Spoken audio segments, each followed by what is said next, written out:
Hello and welcome to ISC. So రీసెంట్గా budget అనేది release అయింది కదా. సో ఆల్రెడీ మీరు దీనికి సంబంధించిన కంటెంట్ని రివైజ్ చేసి ఉంటారు అండ్ తెలుసుకుని ఉంటారు. అయితే ఈ వీడియోలో యూనియన్ బడ్జెట్ని ఇంకొంచెం క్షుణ్ణంగా తెలుసుకునేందుకు ఎగ్జామ్ పాయింట్ ఆఫ్ వ్యూలో ఏ విధంగా అయితే మనకి గుర్తుంటుందో ఆ విధంగా ఎనాలిసిస్ చేసి గుర్తుపెట్టుకుందాం అండ్ ఇంపార్టెంట్ పాయింట్స్ని కూడా. అండ్ ఇంకొక విషయం ఏంటంటే ఇప్పుడు మనం డిస్కస్ చేసే బడ్జెట్ అన్ని ఎగ్జామ్స్కి కూడా యూస్ఫుల్ అయ్యే విధంగా డిస్కస్ చేద్దాం. ఎస్పెషల్లీ ఈ వీడియోలో ఇంకొక ఇంపార్టెంట్ పాయింట్ ఏంటి అంటే, సో మీరు ఇక్కడ చూడొచ్చు, యూనియన్ బడ్జెట్ అంటే general budget and as well as interim budget ఈ రెండు రిలీజ్ అయినప్పుడు ఈ సంవత్సరం వికాసిత్ భారత్ అనేది ఎక్కువగా మనకి న్యూస్లో సర్క్యులేట్ అవుతూ ఉంది. ఆ path towards developed economy by 2047 అనేది దీని యొక్క మెయిన్ ఓరియంటేషన్గా ఉంది. అంటే భారతదేశాన్ని అభివృద్ధి చెందుతున్న దగ్గర నుంచి అభివృద్ధి చెందిన ఆర్థిక దేశంగా లేదా దేశంగా మార్చాలి అనేది గవర్నమెంట్ ఆఫ్ ఇండియా యొక్క లక్ష్యం. The main goal oriented to that government of India is nothing but and they want to see India as developed economy అనేది మెయిన్ అంశం. దానికోసమే వికాసిత్ భారత్ అనే దాన్ని ఒక ప్లాట్ఫామ్గా ఎంచుకుంది గవర్నమెంట్ ఆఫ్ ఇండియా అనుకుందాం. అయితే ఈ వీడియోలో మనం డిస్కస్ చేసినప్పుడు రెండు విషయాలు, ఒకటి యూనియన్ బడ్జెట్తో పాటు వికాసిత్ భారత్లో ఉన్న కొన్ని ఇంపార్టెంట్ ఆస్పెక్ట్స్ ఏవైతే ఉన్నాయో సో వాటిని అటాచ్ చేసి చెప్పుకుందాం. సో క్వశ్చన్స్ ఎలా వచ్చినా సరే ఈజీగా మనం ఆన్సర్ చేయడానికి బాగుంటుంది. అండ్ రెండోది వచ్చేటప్పటికి బడ్జెట్ రిలీజ్ అయినప్పుడు రెండు రకాల డిస్కషన్స్ని మీరు న్యూస్ పేపర్లో, న్యూస్ ఛానల్లో, మిగిలిన ఇతర ప్లాట్ఫామ్స్లో చూడొచ్చు అనమాట. So one is nothing but a discussion which is by political analysis ప్లాట్ఫామ్గా చెప్పచ్చు, ఆ discussion which is by that and policy మేకర్స్గా చెప్పచ్చు అనమాట. సో బడ్జెట్ని పాలసీ మేకర్స్ ఒక రకంగా చూస్తారు, పొలిటికల్ ఎనాలిసిస్లో ఒక రకంగా ఉంటుంది. అంటే ఇప్పుడు మనకి బీహార్కి టాప్ ప్రయారిటీ వచ్చింది అన్నట్టుగా డిస్కషన్స్ వస్తున్నాయి, కొన్ని స్టేట్స్కి ఎందుకు రాలేదు అన్నట్టుగా కూడా డిబేట్స్ జరుగుతూ ఉన్నాయి. ఇవన్నీ పొలిటికల్ ఎనాలిసిస్లోకి రావడం జరుగుతుంది. పాలసీ మేకర్స్ విషయంలో ఏంటంటే ఈ బడ్జెట్ ఎలాంటి స్ట్రాంగ్ పిల్లర్స్ని కలిగి ఉంది, అసలు దీని వెనకాల ఉన్న మోటో ఏంటి, దీనికి సంబంధించి ఒక్కొక్క దానికి ప్రయారిటీ ఇవ్వడానికి రీజన్స్ ఏంటి, ఇలాంటివన్నీ పాలసీ మేకర్స్ ఓరియంటేషన్లో ఉంటాయి. మనకి ఎప్పుడు ఎగ్జామ్ పాయింట్ ఆఫ్ వ్యూలో పాలసీ మేకర్స్దే తీసుకోవాలి. జనరల్గా మీరు ఎప్పుడైనా ఇంట్రెస్టింగ్గా చూడాలంటే పొలిటికల్ ఎనాలిసిస్ చూడాలి. సో మనకి ఎగ్జామ్ పాయింట్ ఆఫ్ వ్యూ కాబట్టి పాలసీ మేకర్స్ది చూద్దాం. ఎందుకంటే సో ఒక అఫీషియల్ స్పోక్స్ పర్సన్, గవర్నమెంట్కి సంబంధించిన ఒక అఫీషియల్ స్పోక్స్ పర్సన్ ఏమని చెప్పారంటే, ఏదైతే బడ్జెట్ని ఇప్పుడు ప్రజెంట్ ఇచ్చారో అండ్ ఫ్యూచర్లో రాబోయే అప్కమింగ్ ఇయర్స్లో రాబోయే ఏదైనా రెసిషన్ కానీ ఎకనామిక్ ఎమర్జెన్సీ సిచ్యువేషన్లో ఇండియా షార్ట్ ఫాల్ అవ్వకుండా తేరుకోవడానికి అండ్ ఏదైనా చేయడానికి ఒక ఏమంటారు ప్లాట్ఫామ్ దొరుకుతుంది. అలాంటి అంశాలు ఈ బడ్జెట్లో ఉన్నాయి. మ్యాక్రో ఎకనామిక్స్ని స్ట్రాంగ్ చేసే లేదా మ్యాక్రో ఎకనామిక్స్కి ప్లస్గా ఈ బడ్జెట్ ఉందని చెప్పేసి అనొచ్చు అన్నట్టుగా చెప్పడం జరిగింది. ఇలాంటివి మనకి సబ్జెక్టుగా కాన్సెప్చువల్ వైజ్గా యూస్ అవుతాయి. సరే, ఇలాంటివన్నీ ఒకసారి ఈ వీడియోలో చూద్దాం. ఈ వీడియో మొత్తంలో మీకు ఏం డిస్కషన్ చేయబడుతుందో ఇక్కడ ఇచ్చాను చూడండి. సో ఫస్ట్ జనరల్ డిస్కషన్ చూద్దాం. అంటే ఏంటి అంటే ఏ స్టేట్ ఏ మినిస్ట్రీకి ఎంత ఇచ్చారు, లేకపోతే మనకి ప్రయారిటీ ఏమున్నాయి, థీమ్స్ ఏమున్నాయి, ఇలాంటి ఒక క్యూరియాసిటీతో కూడిన కొన్ని ఇంపార్టెంట్ బడ్జెట్ హైలైట్స్ ఉంటాయి చూసారా, అవన్నీ ఇక్కడ డిస్కస్ చేస్తాం. తర్వాత సో ఈ మధ్యన ఎక్కువగా ద్రవ్య లోటు, ఫిజికల్ డిఫిషియట్ ఎంత, సో లేకపోతే మనకి నెక్స్ట్ క్యాపిటల్ రెవెన్యూ, లేకపోతే నెక్స్ట్ వచ్చేటప్పటికి బడ్జెట్లో సర్ప్లస్ బడ్జెట్, ఇవన్నీ ఉన్నాయి చూసారా టెర్మినాలజీ, ఆ టెర్మినాలజీ ఎంత కాన్సెప్చువల్లో చూస్తాం. అండ్ డేటా అనాలిసిస్, సాధారణంగా అసలు బడ్జెట్ ఎలా మొదలైంది, హిస్టారికల్ బ్యాక్గ్రౌండ్ ఏంటి, అలా అన్నట్టుగా వీడియో స్టార్ట్ చేయాలి. కానీ మనం రివర్స్లో వెళ్తాం, ఏది ఇంపార్టెన్సో ఎగ్జామ్ పాయింట్ ఆఫ్ వ్యూలో అక్కడి నుంచి ఆ పాయింట్ నుంచి ఈ వీడియో అనేది ప్రిపేర్ చేయడం జరిగింది. సో మాక్సిమం క్వశ్చన్స్ ఇక్కడ నుంచి వచ్చే ఛాన్స్ ఉంది కాబట్టి ఇది. సో ఏ మినిస్ట్రీకి ఎంత ఎలకేట్ చేశారు, సో దేనికి ప్రయారిటీ ఇచ్చారు, అట్లా తర్వాత మేబీ అడిగితే కాన్సెప్చువల్ వైజ్గా అడగచ్చు కాబట్టి సో దాని గురించి. నెక్స్ట్ వన్ డేటా అంటే హిస్టారికల్ బ్యాక్గ్రౌండ్ నుంచి అడగచ్చు, బడ్జెట్ స్పీచ్ ఎవరు ఎక్కువ ఇచ్చారని అడగచ్చు, లేదా ఎవరు ఫస్ట్ ప్రవేశపెట్టారని అడగచ్చు, who introduced budget for the first time. So data numbers ఏవైతే ఉంటాయో ఇవన్నీ కూడా డేటా అనాలిసిస్లో మీకు ఇవ్వడం జరుగుతుంది అనమాట. సో ఇవి టోటల్గా మనం ఈ వీడియోలో డిస్కస్ చేసేది. సో ఇక స్టార్ట్ చేద్దాం, ఒకదాని గురించి ఒకటి డిస్కస్ చేద్దాం. ఈ జనరల్ డిస్కషన్లో ఫస్ట్ మనం చూసేది ఏంటంటే, ఎక్కడ చూసినా సరే ఈ బడ్జెట్లోకి వచ్చేటప్పటికి 4 మేజర్ గ్రూప్స్కి మనకి ప్రయారిటీ ఇచ్చారు అనేది మెయిన్ డిస్కషన్లోకి వచ్చింది. అది మేబీ ఎగ్జామ్లో చాలా ఇంపార్టెంట్ కావచ్చు అనే ఉద్దేశంతో సో ఫస్ట్ దాన్ని నేను ఇక్కడ ఇంక్లూడ్ చేశాను. ఒకసారి ఇక్కడ చూద్దాం. జ్ఞాన్ అని చెప్పేసి వికసిత్ భారత్ అనేది కావాలి అంటే జ్ఞాన్ అనే దానికి ప్రయారిటీ ఇవ్వాలి అనేది గవర్నమెంట్ ఆఫ్ ఇండియా యొక్క ముఖ్య ఉద్దేశం. ఈ యూనియన్ బడ్జెట్లో కూడా ఆల్మోస్ట్ చాలా వరకు పెద్ద పీట అంటాం చూసారా, ఒక లార్జెస్ట్ ప్రయారిటీ ఈ ఫీల్డ్స్కి ఇవ్వబడింది అనమాట. లైక్ జీ అంటే ఇక్కడ గరీబ్ అంటే పూర్ అని అర్థం, అండ్ నెక్స్ట్ ఎన్ అంటే నారి మహిళ అంటే విమెన్ అని అర్థం, వై అంటే యువ అంటే యూత్ అని అర్థం, అలాగే నెక్స్ట్ అన్నదాత ఫార్మర్. ఈ నలుగురు నిజంగా చెప్పాలంటే one of that important Indian సొసైటీగా కూడా చెప్పొచ్చు అనమాట. సో ఈ నాలుగిటిని గనక మనం సరిగ్గా డ్రివెన్ చేయగలిగితే ఒక రకంగా మనకి వికసిత్ భారత్లో ఇది యాడ్ ఆన్ అడ్వాంటేజ్ అవుతుంది అనేది వీళ్ళ యొక్క ముఖ్య ఉద్దేశం.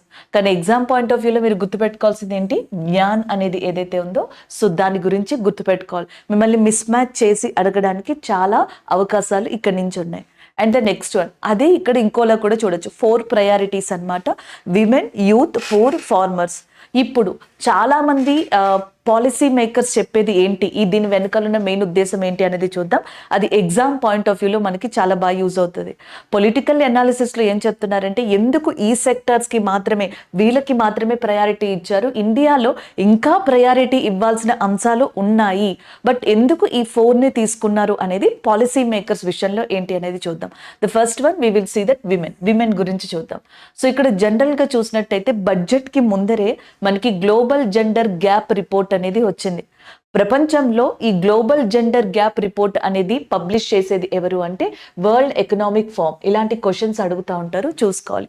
వరల్డ్ ఎకనామిక్ ఫోరం మనకి గ్లోబల్ జెండర్ గ్యాప్ రిపోర్ట్ ఇస్తుంది ఎవ్రీ ఇయర్.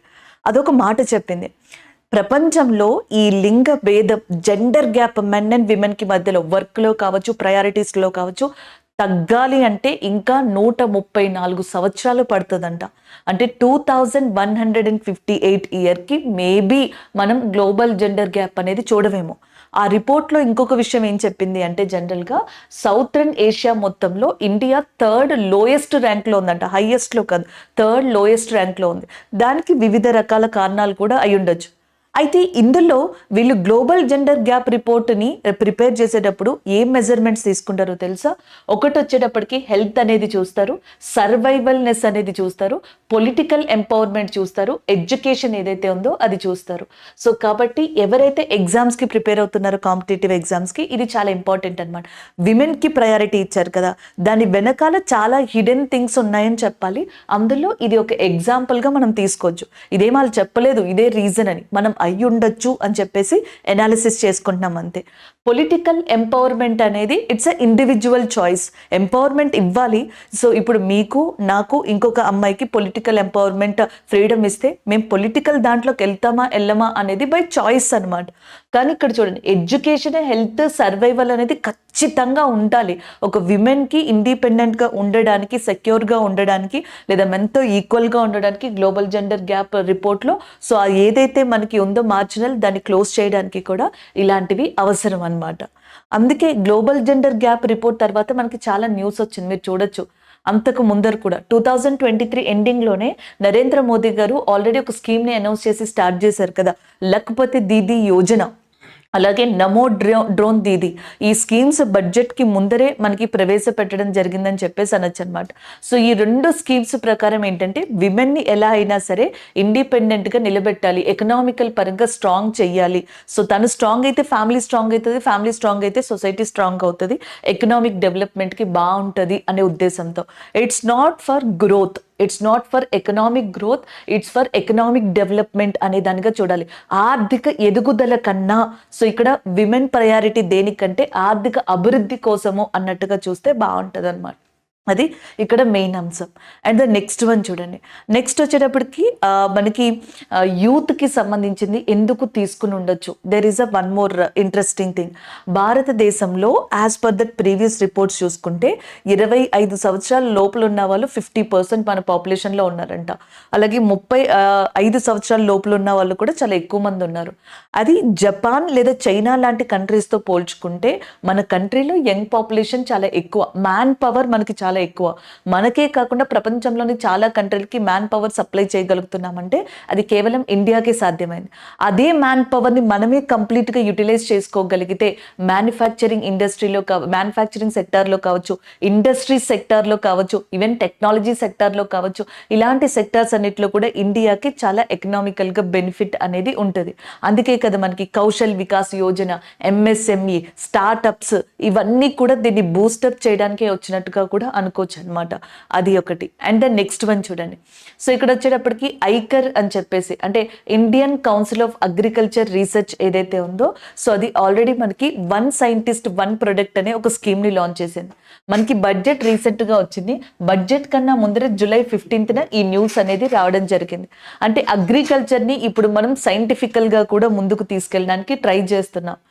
ఈ బడ్జెట్లో వికాసిత్ భారత్లో ఏదైతే మనకి ప్రయారిటీ అనేది ఇచ్చారో, సో మనకి ఏదైతే జ్ఞాన్, గరీబ్ అని చెప్పేసి అన్నారో, యూత్ అన్నారో, విమెన్ అన్నారో, అలాగే నెక్స్ట్ ఇంకొక ఏదైతే మనకి చెప్పడం జరిగిందో ఫార్మర్ అన్నారు, ఇవన్నీ కూడా వెనకాల పాలసీ మేకర్స్ చెప్పేది ఏంటంటే there is a lot of reasons which are included in reports and as well as indexes. ప్రపంచంలోని చాలా సూచికలు, చాలా రిపోర్ట్స్ ఇచ్చిన అంశాలు కూడా ఇందులో మనకి పరిగణించబడ్డాయి. Not only from India, in the world point of view. ఇలా చదివితే మీకు ఈ పాయింట్స్ గుర్తుంటే అలాగే జ్ఞానం అనేది గుర్తుండిపోతుంది అనమాట. ఇక సో ఇవి రీసెంట్ కరెంట్ అఫైర్స్ కాబట్టి దాంతో గుర్తుపెట్టుకోవచ్చు. ఇప్పుడు మీకు అర్థమైందా?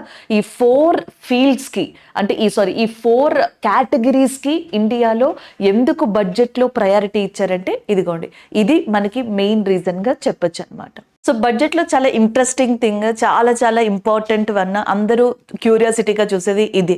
సో ఏ మినిస్ట్రీకి ఎంత బడ్జెట్ అనేది ఎలొకేట్ అయిందని చెప్పేసి చూస్తూ ఉంటారు. అయితే దీని వెనకాలన్న కొన్ని ఇంపార్టెంట్ పాయింట్స్ అనేవి మనం చూద్దాం. సో ఇక్కడ జనరల్గా తీసుకున్నట్టయితే అందరికీ తెలిసినట్టుగానే ఎక్కువ మనకి బడ్జెట్ ఎలొకేషన్ దేనికి సంబంధించి జరిగిందంటే డిఫెన్స్ మినిస్ట్రీకి సంబంధించి జరిగింది.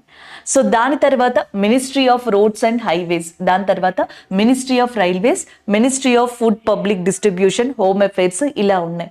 సో ఫస్ట్ 3ని మనం గుర్తుపెట్టుకోవాలి, ప్రయారిటీలో ఉన్న 3టిని గుర్తుపెట్టుకోవాలి.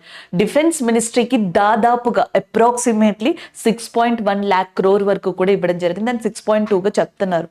And the next one ministry of road and transportation highways కి 2.78 రోడ్లు మరియు రవాణా. అలాగే నెక్స్ట్ రైల్వే శాఖకు వచ్చేటప్పటికి 2.55 ఇవ్వడం జరిగింది. అండ్ ఇవి 3 గుర్తున్న తర్వాత అప్పుడు మిగతావి చదవడానికి ట్రై చేయండి. Like home ministry, so home మినిస్ట్రీకి దాదాపుగా 2.3 lakhs వరకు కూడా ఇవ్వడం జరిగింది అనమాట. ఇది మినిస్ట్రీ ఎలొకేషన్స్గా చెప్పొచ్చు. అయితే ఫస్ట్ 3 మినిస్ట్రీస్కి ఇచ్చారు కదా, దానికి సంబంధించి కొంత ఇన్ఫర్మేషన్ మనం ఇప్పుడు చూద్దాం. సో ఫస్ట్ వన్ నేను ఇక్కడ ఆల్రెడీ ఇంకొన్ని మెన్షన్ చేశాను అండ్ క్లారిటీగా, అక్కడ మీకు క్లారిటీగా లేదు, అప్రాక్సిమేట్గా ఉంది, అందుకే ఇక్కడ నేను క్లారిటీగా మెన్షన్ చేశాను ఏ మినిస్ట్రీకి ఎంత అనేది ఎలొకేట్ అయింది అని. ఎడ్యుకేషన్ది కూడా చాలా ఇంపార్టెంట్, మనం చదివి పెట్టుకోవాలి. సో ఎడ్యుకేషన్కి దాదాపుగా 1,25,638 crores, 1,25,638 కోట్లని ఇవ్వడం జరిగింది. సో హెల్త్కి వచ్చేటప్పటికి 89,287 కోట్లని ఇవ్వడం జరిగింది. ఇది కొంచెం మనకి డిఫరెంట్ ఇంపాక్ట్ చూపిస్తుందనే చెప్పాలి. సో ఇలా ఉన్నాయన్నమాట. ఓకేనా? సో ఇప్పుడు దీంట్లో ఉన్న కొన్ని అంశాలు డిస్కస్ చేద్దాం. ది ఫస్ట్ వన్ డిఫెన్స్ మినిస్ట్రీకి లైన్స్ క్యాపిటల్ షేర్ అనమాట, అంటే చాలా పెద్ద షేర్ అనేది బడ్జెట్లో మనకి డిఫెన్స్ మినిస్ట్రీకి, రక్షణ వ్యవస్థకి వెళ్ళిపోయింది. ఎవరు రక్షణ వ్యవస్థకి శాఖ మంత్రిగా ఉన్నారు? సో మనకి రాజ్నాథ్ సింగ్ గారు కదా. సో దీనికి సంబంధించి ఇంపార్టెన్స్ అనేది చూద్దాం. అసలు ఇవ్వడం అనేది ఎంతవరకు పాలసీ మేకర్స్ విషయంలో ఇంపార్టెన్స్, డిఫెన్స్కి ప్రాధాన్యత అనేది చూడొచ్చు. సో ఇక్కడ జనరల్గా చూసినట్టయితే డిఫెన్స్లో మనకి కేవలం పర్సనల్స్ మాత్రమే ఉండరు, అంటే ఆర్మీ కానీ లేకపోతే నెక్స్ట్ వచ్చేటప్పటికి నేవీ, ఎయిర్ ఫోర్స్కి సంబంధించిన సిబ్బంది మాత్రమే ఉండరు.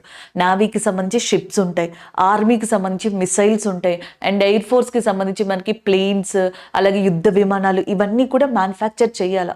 There is a lot of effort అనేది పెట్టాలి. ఇప్పుడున్న ప్రపంచ పరిస్థితుల్లో మనం డిఫెన్స్ని ఇంకా ఎక్కువ స్ట్రాంగ్ చేయాలి.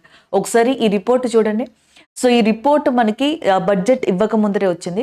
According to the global fire power, so global fire power అనే దాని ప్రకారం భారతదేశం ప్రపంచంలోని మిలిటరీ పవర్లో 4th టాపెస్ట్ కంట్రీగా ఉంది. మనకన్నా టాప్లో USA అనేది ఉంది. అలాగే సెకండ్ ప్లేస్లోకి వచ్చేటప్పటికి we have a Russia and third ప్లేస్లో we have a China. So top 3లో మనకి కొంచెం ప్రాబ్లం ఉన్నది డిప్లొమాటిక్ పరంగా చైనా తోటి. సో చైనా మనకన్నా ముందరే అండ్ మిలిటరీని అతిపెద్ద మిలిటరీ పవర్ఫుల్ మిలిటరీని కలిగి ఉంది. సో దాన్ని మనం ఢీకొట్టాలి అనుకుంటే ఒకవేళ ఫ్యూచర్లో ఎట్లాంటి పరిస్థితులు వస్తే మనం డిఫెన్స్ పరంగా చాలా స్ట్రాంగ్ అవ్వాల్సి ఉంటుంది. అది ఒక ఇంపాక్ట్. అండ్ ఇప్పుడు జరుగుతున్న ప్రజెంట్ సినారియోని తట్టుకోవాలి, బై ఛాన్స్ అలాంటి సిచ్యువేషన్ ఇండియాకి వస్తే తట్టుకోవాలన్నా మనం మిలిటరీ పరంగా చాలా స్ట్రాంగ్గా నిలబడడం అనేది కావాలి. సో డిఫెన్స్ మినిస్ట్రీకి లయన్స్ క్యాపిటల్ షేర్ అవ్వడంలో ఇలాంటివి చాలా చాలా అంశాలు ఉన్నాయని మనం అనుకోవచ్చు అనమాట. అండ్ ద నెక్స్ట్ వన్ చూడండి ఇక్కడ. అండ్ కేవలం నేను చెప్పినట్టుగా పర్సనల్స్కి మాత్రమే ఇక్కడ ఇవ్వరు. సో డిఫెన్స్ పర్సనల్స్ మొత్తం ఈ సిబ్బందికి కలిపి ఎంత ఇచ్చారో తెలుసా? The capital అవుట్లే to the defence is 1.72 lakh crore. 1.72 లక్షల కోట్ల మాత్రమే ఈ సిబ్బంది ఎవరైతే ఉంటారో ఆఫీసర్స్ అంటాం కదా, మిలిటరీ ఆఫీసర్స్, సో వాళ్ళకి ఇవ్వడం జరిగింది, ఆర్మీ, నేవీ, ఎయిర్ ఫోర్స్కి. అండ్ తర్వాత ఏంటి, ఇండియన్ కోస్ట్ గార్డ్కి ఒక్కదానికి 7,651 crores ఎలకేట్ చేయడం జరిగింది. అండ్ మిగిలిందంతా మనకి ఈ ఎక్విప్మెంట్స్, మిసైల్స్, సో ఇలాంటివన్నీ ఉంటాయి కదా. లైక్ ఇప్పుడు మయన్మార్ దగ్గర ఫెన్సింగ్ వేస్తున్నాం అంటే కంచెని వేయడం స్టార్ట్ చేసాం. అలా కంచెని వేసినప్పుడు డబ్బులు ఎవరిస్తారు? సో మయన్మార్ ఇవ్వదు కదా, అక్కడ ఉన్న స్టేట్స్ ఇవ్వవు కదా. సో గవర్నమెంట్ ఆఫ్ ఇండియా తరపున రావాలి. ఆ ఏదైతే పర్టికులర్ థింగ్ ఉందో అది డిఫెన్స్ మినిస్ట్రీ తీసుకోవచ్చు లేదా హోమ్ మినిస్ట్రీ తీసుకోవచ్చు. సో ఆ మినిస్ట్రీ నుంచి ముందరికి రావాల్సి ఉంటుంది ఎక్స్పెండిచర్ అనేది. ఇలాంటివి చాలా ఉంటాయి అన్నమాట. సో అలా చూసుకున్నట్టయితే సెపరేట్గా ఇలాంటివి కొన్ని గుర్తుపెట్టుకోవాల్సి ఉంటుంది. అంటే అందరూ డిఫెన్స్కి ఎంత అని చదివినప్పుడు సడన్గా ఎగ్జామినర్ ఈ టర్న్ తీసుకుని ఇండియన్ కోస్ట్ గార్డ్కి ఎంత అని అడగచ్చు, లేదా పర్సనల్ ఫోర్సెస్కి ఎంత ఎస్పెషల్లీ ఎలకేట్ చేశారని కూడా అడగచ్చు. అండ్ నెక్స్ట్ వన్ చూడండి. ఫినాన్స్ మినిస్టర్ ఏదైతే మనకి బడ్జెట్ని రిలీజ్ చేశారో దాంట్లో ఈసారి డిఫెన్స్కి ఇచ్చిన బడ్జెట్ ఏదైతే ఉందో అది లాస్ట్ ఇయర్తో కంపేర్ చేసుకుంటే 4.79% ఎక్కువ అని చెప్పేసి కూడా ఇవ్వడం జరుగుతుంది. 4.79% ఇంక్రీజ్ అయిందని కూడా చెప్తున్నారు. అది డిఫెన్స్ మినిస్ట్రీకి సంబంధించి. మినిస్ట్రీస్ మీకు ఆల్రెడీ గుర్తుంటాయి, డిఫెన్స్ మినిస్ట్రీ అని, తర్వాత రోడ్స్ అండ్ ట్రాన్స్పోర్టేషన్ అని, తర్వాత రైల్వేస్ అని. కానీ ఒక్కొక్క దానికి ఒక్కొక్క ప్రయారిటీ ఉంది కదా, ఆ ప్రయారిటీ మనం గుర్తుపెట్టుకోవాలి. And the next one we have a roads and transportation. ఒకప్పుడు ఇండియాలో మనకి ఇట్లా 4 lanes అని చెప్పేసి, లేకపోతే నెక్స్ట్ వచ్చేటప్పటికి డిఫరెంట్ ఫాస్ట్ ట్యాగ్ సిస్టమ్ అని, ఇలాంటివన్నీ ఇంప్లిమెంట్ కాలేదు.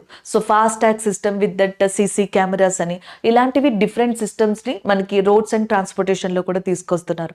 అవి చూడొచ్చు. అంటే ఇన్ఫ్రాస్ట్రక్చర్కి ముఖ్యంగా బడ్జెట్ అవసరం ఈ రోడ్స్ అండ్ ట్రాన్స్పోర్టేషన్ విషయంలో. ఇకపోతే రైల్వేస్లో మనం ఆల్రెడీ లాస్ట్ ఇయర్ నుంచి చూస్తే చాలా చేంజెస్ చూస్తున్నాం. నమో భారత్ కావచ్చు, భారత్ గౌరవ్ కావచ్చు, వందే భారత్ కావచ్చు, సాధారణ వందే భారత్ కావచ్చు, లేకపోతే వన్ స్టేషన్ వన్ ప్లాట్ఫామ్ కావచ్చు. There is a lot of things implement అవుతా వస్తూ ఉన్నాయి. ఇంకా ఇంప్లిమెంట్ అవ్వాల్సినవి చాలా ఉన్నాయన్నమాట. సో అలాంటిది రైల్వే బడ్జెట్కి అండ్ థర్డ్ ప్లేస్ అనేది రైల్వే మినిస్ట్రీకి ఇవ్వడం జరిగింది. ఇలా మినిస్ట్రీస్ని గుర్తుపెట్టుకుంటే కనుక మనం మర్చిపోము. ఈ పాయింట్స్ నుంచి ఇచ్చిన ఆన్సర్స్ ఈజీగా రాయడానికి ఉంటుంది. అండ్ ద నెక్స్ట్ వన్, ఒక్కొక్కసారి క్వశ్చన్ చాలా డిఫరెంట్గా వస్తుంది, మనం ఎక్స్పెక్ట్ చేయలేమన్నమాట. సో బడ్జెట్ వచ్చేటప్పటికి ఎంత బడ్జెట్ వచ్చింది, ఏ మినిస్ట్రీస్కి ఎంత హైయెస్ట్లో ఎలకేట్ చేశారు అనేది మనం చూస్తాం. ఒక్కొక్కసారి క్వశ్చన్ రివర్స్లో వస్తే, అంటే ఏ మినిస్ట్రీ చాలా లోయెస్ట్ బడ్జెట్ షేర్ని అందుకుంది అని అడిగితే, ఏ మినిస్ట్రీకి బడ్జెట్ని చాలా తక్కువ ఇచ్చారని అడిగితే అక్కడ ప్రాబ్లం ఫేస్ చేస్తాం కదా. మినిస్ట్రీ ఆఫ్ పార్లమెంటరీ అఫైర్స్ అని చెప్పేసి ఉంది చూసారా. మినిస్ట్రీ ఆఫ్ పార్లమెంటరీ అఫైర్స్ అనేది మొత్తం ఉన్న అన్ని మంత్రిత్వ శాఖల్లో చాలా తక్కువ అమౌంట్ని షేర్ చేసుకున్నది బడ్జెట్లో ఇదే అనమాట. 64 కోట్లు దానికి ఇవ్వడం జరిగింది. 64 crores అనేవి ఇవ్వడం జరిగింది అనమాట. సో నెక్స్ట్ మినిస్ట్రీ ఆఫ్ కోల్కి వచ్చేటప్పటికి మీరు ఇక్కడ చూడొచ్చు. సో దానికి వచ్చేటప్పటికి దాదాపుగా సెకండ్ పొజిషన్లో ఉంది, 192 crores తోటి ఉండడం జరిగింది. మినిస్ట్రీ ఆఫ్ స్టీల్కి వచ్చేటప్పటికి 325 crores తోటి ఉండడం జరిగింది. Ministry of planning 837 crores, ministry of కోఆపరేషన్కి 1183. అంటే కింద నుంచి పైకి చూసుకుంటే కింద అట్లా బోటంలో పార్లమెంటరీ అఫైర్స్ ఉంది, దానిపైన కోల్ ఉంది. సో దానిపైన నెక్స్ట్ వచ్చేటప్పటికి మనకి స్టీల్, దానిపైన ప్లానింగ్, దానిపైన కోఆపరేషన్ అనేవి ఉన్నాయి. ఇవి గుర్తుపెట్టుకోవాలి. సో ఇది ఇంకొక ఇంట్రెస్టింగ్ ఫ్యాక్ట్గా చెప్పొచ్చు. ఒకటి జ్ఞాన్ అనేది మీరు ఆల్రెడీ చూసారు. అండ్ రెండోది వచ్చేటప్పటికి ఏ మినిస్ట్రీకి ఎంత ఎలకేట్ చేశారు అనేది కూడా ఇక్కడ ఇంపార్టెంట్ డిస్కషన్ కదా, జనరల్ డిస్కషన్లో ఇక్కడ నుంచి కూడా క్వశ్చన్స్ వస్తాయి. ఈ పాయింట్ ఆఫ్ వ్యూని చూడాలి.